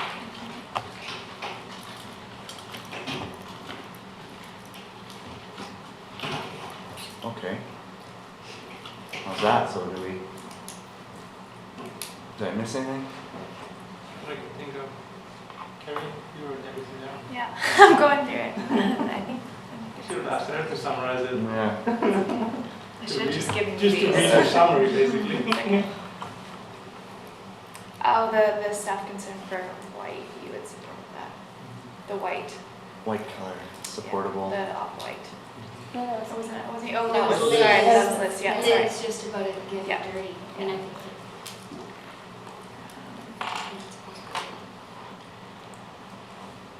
I think there are a number of good points regardless, like that they'll probably be taking, so if they're Mhm. minimal, they're still recorded here and I think we can work on those. Okay, the motion is B, EDP supports the project and would like us to work with staff to resolve those recommendations. Let's vote. All Sarah's in favor, Derek's in favor, Richard's in favor, Jenna's in favor. Against, Chris? No, we're not voting. No, I'd vote against it, I'd Yes, proceed. he has to. Yeah, voting against it, otherwise it's Not a in yes. favor, so it still passes, but, and for council, they know one member has. So motion carried, it is E. Good job. Thank you. Good job. can I make a motion to end the meeting? There's a couple other items quickly, if there's, just run through the agenda here, finish it off. Is there any staff's recommendations to council? Ted hasn't been here for a long time, is he still? Oh, interesting. Okay, On a I'll follow vote? up on that. It's not still on the chair. Yeah, Yeah. he's Summertime. council recommends, yeah. Yeah, would you mind? No, I haven't been able to look at it, thank you. There's just one piece that actually came off because of the winged metals. So this one is.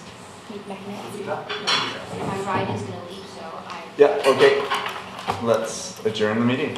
Make Thank you. motion. Woo.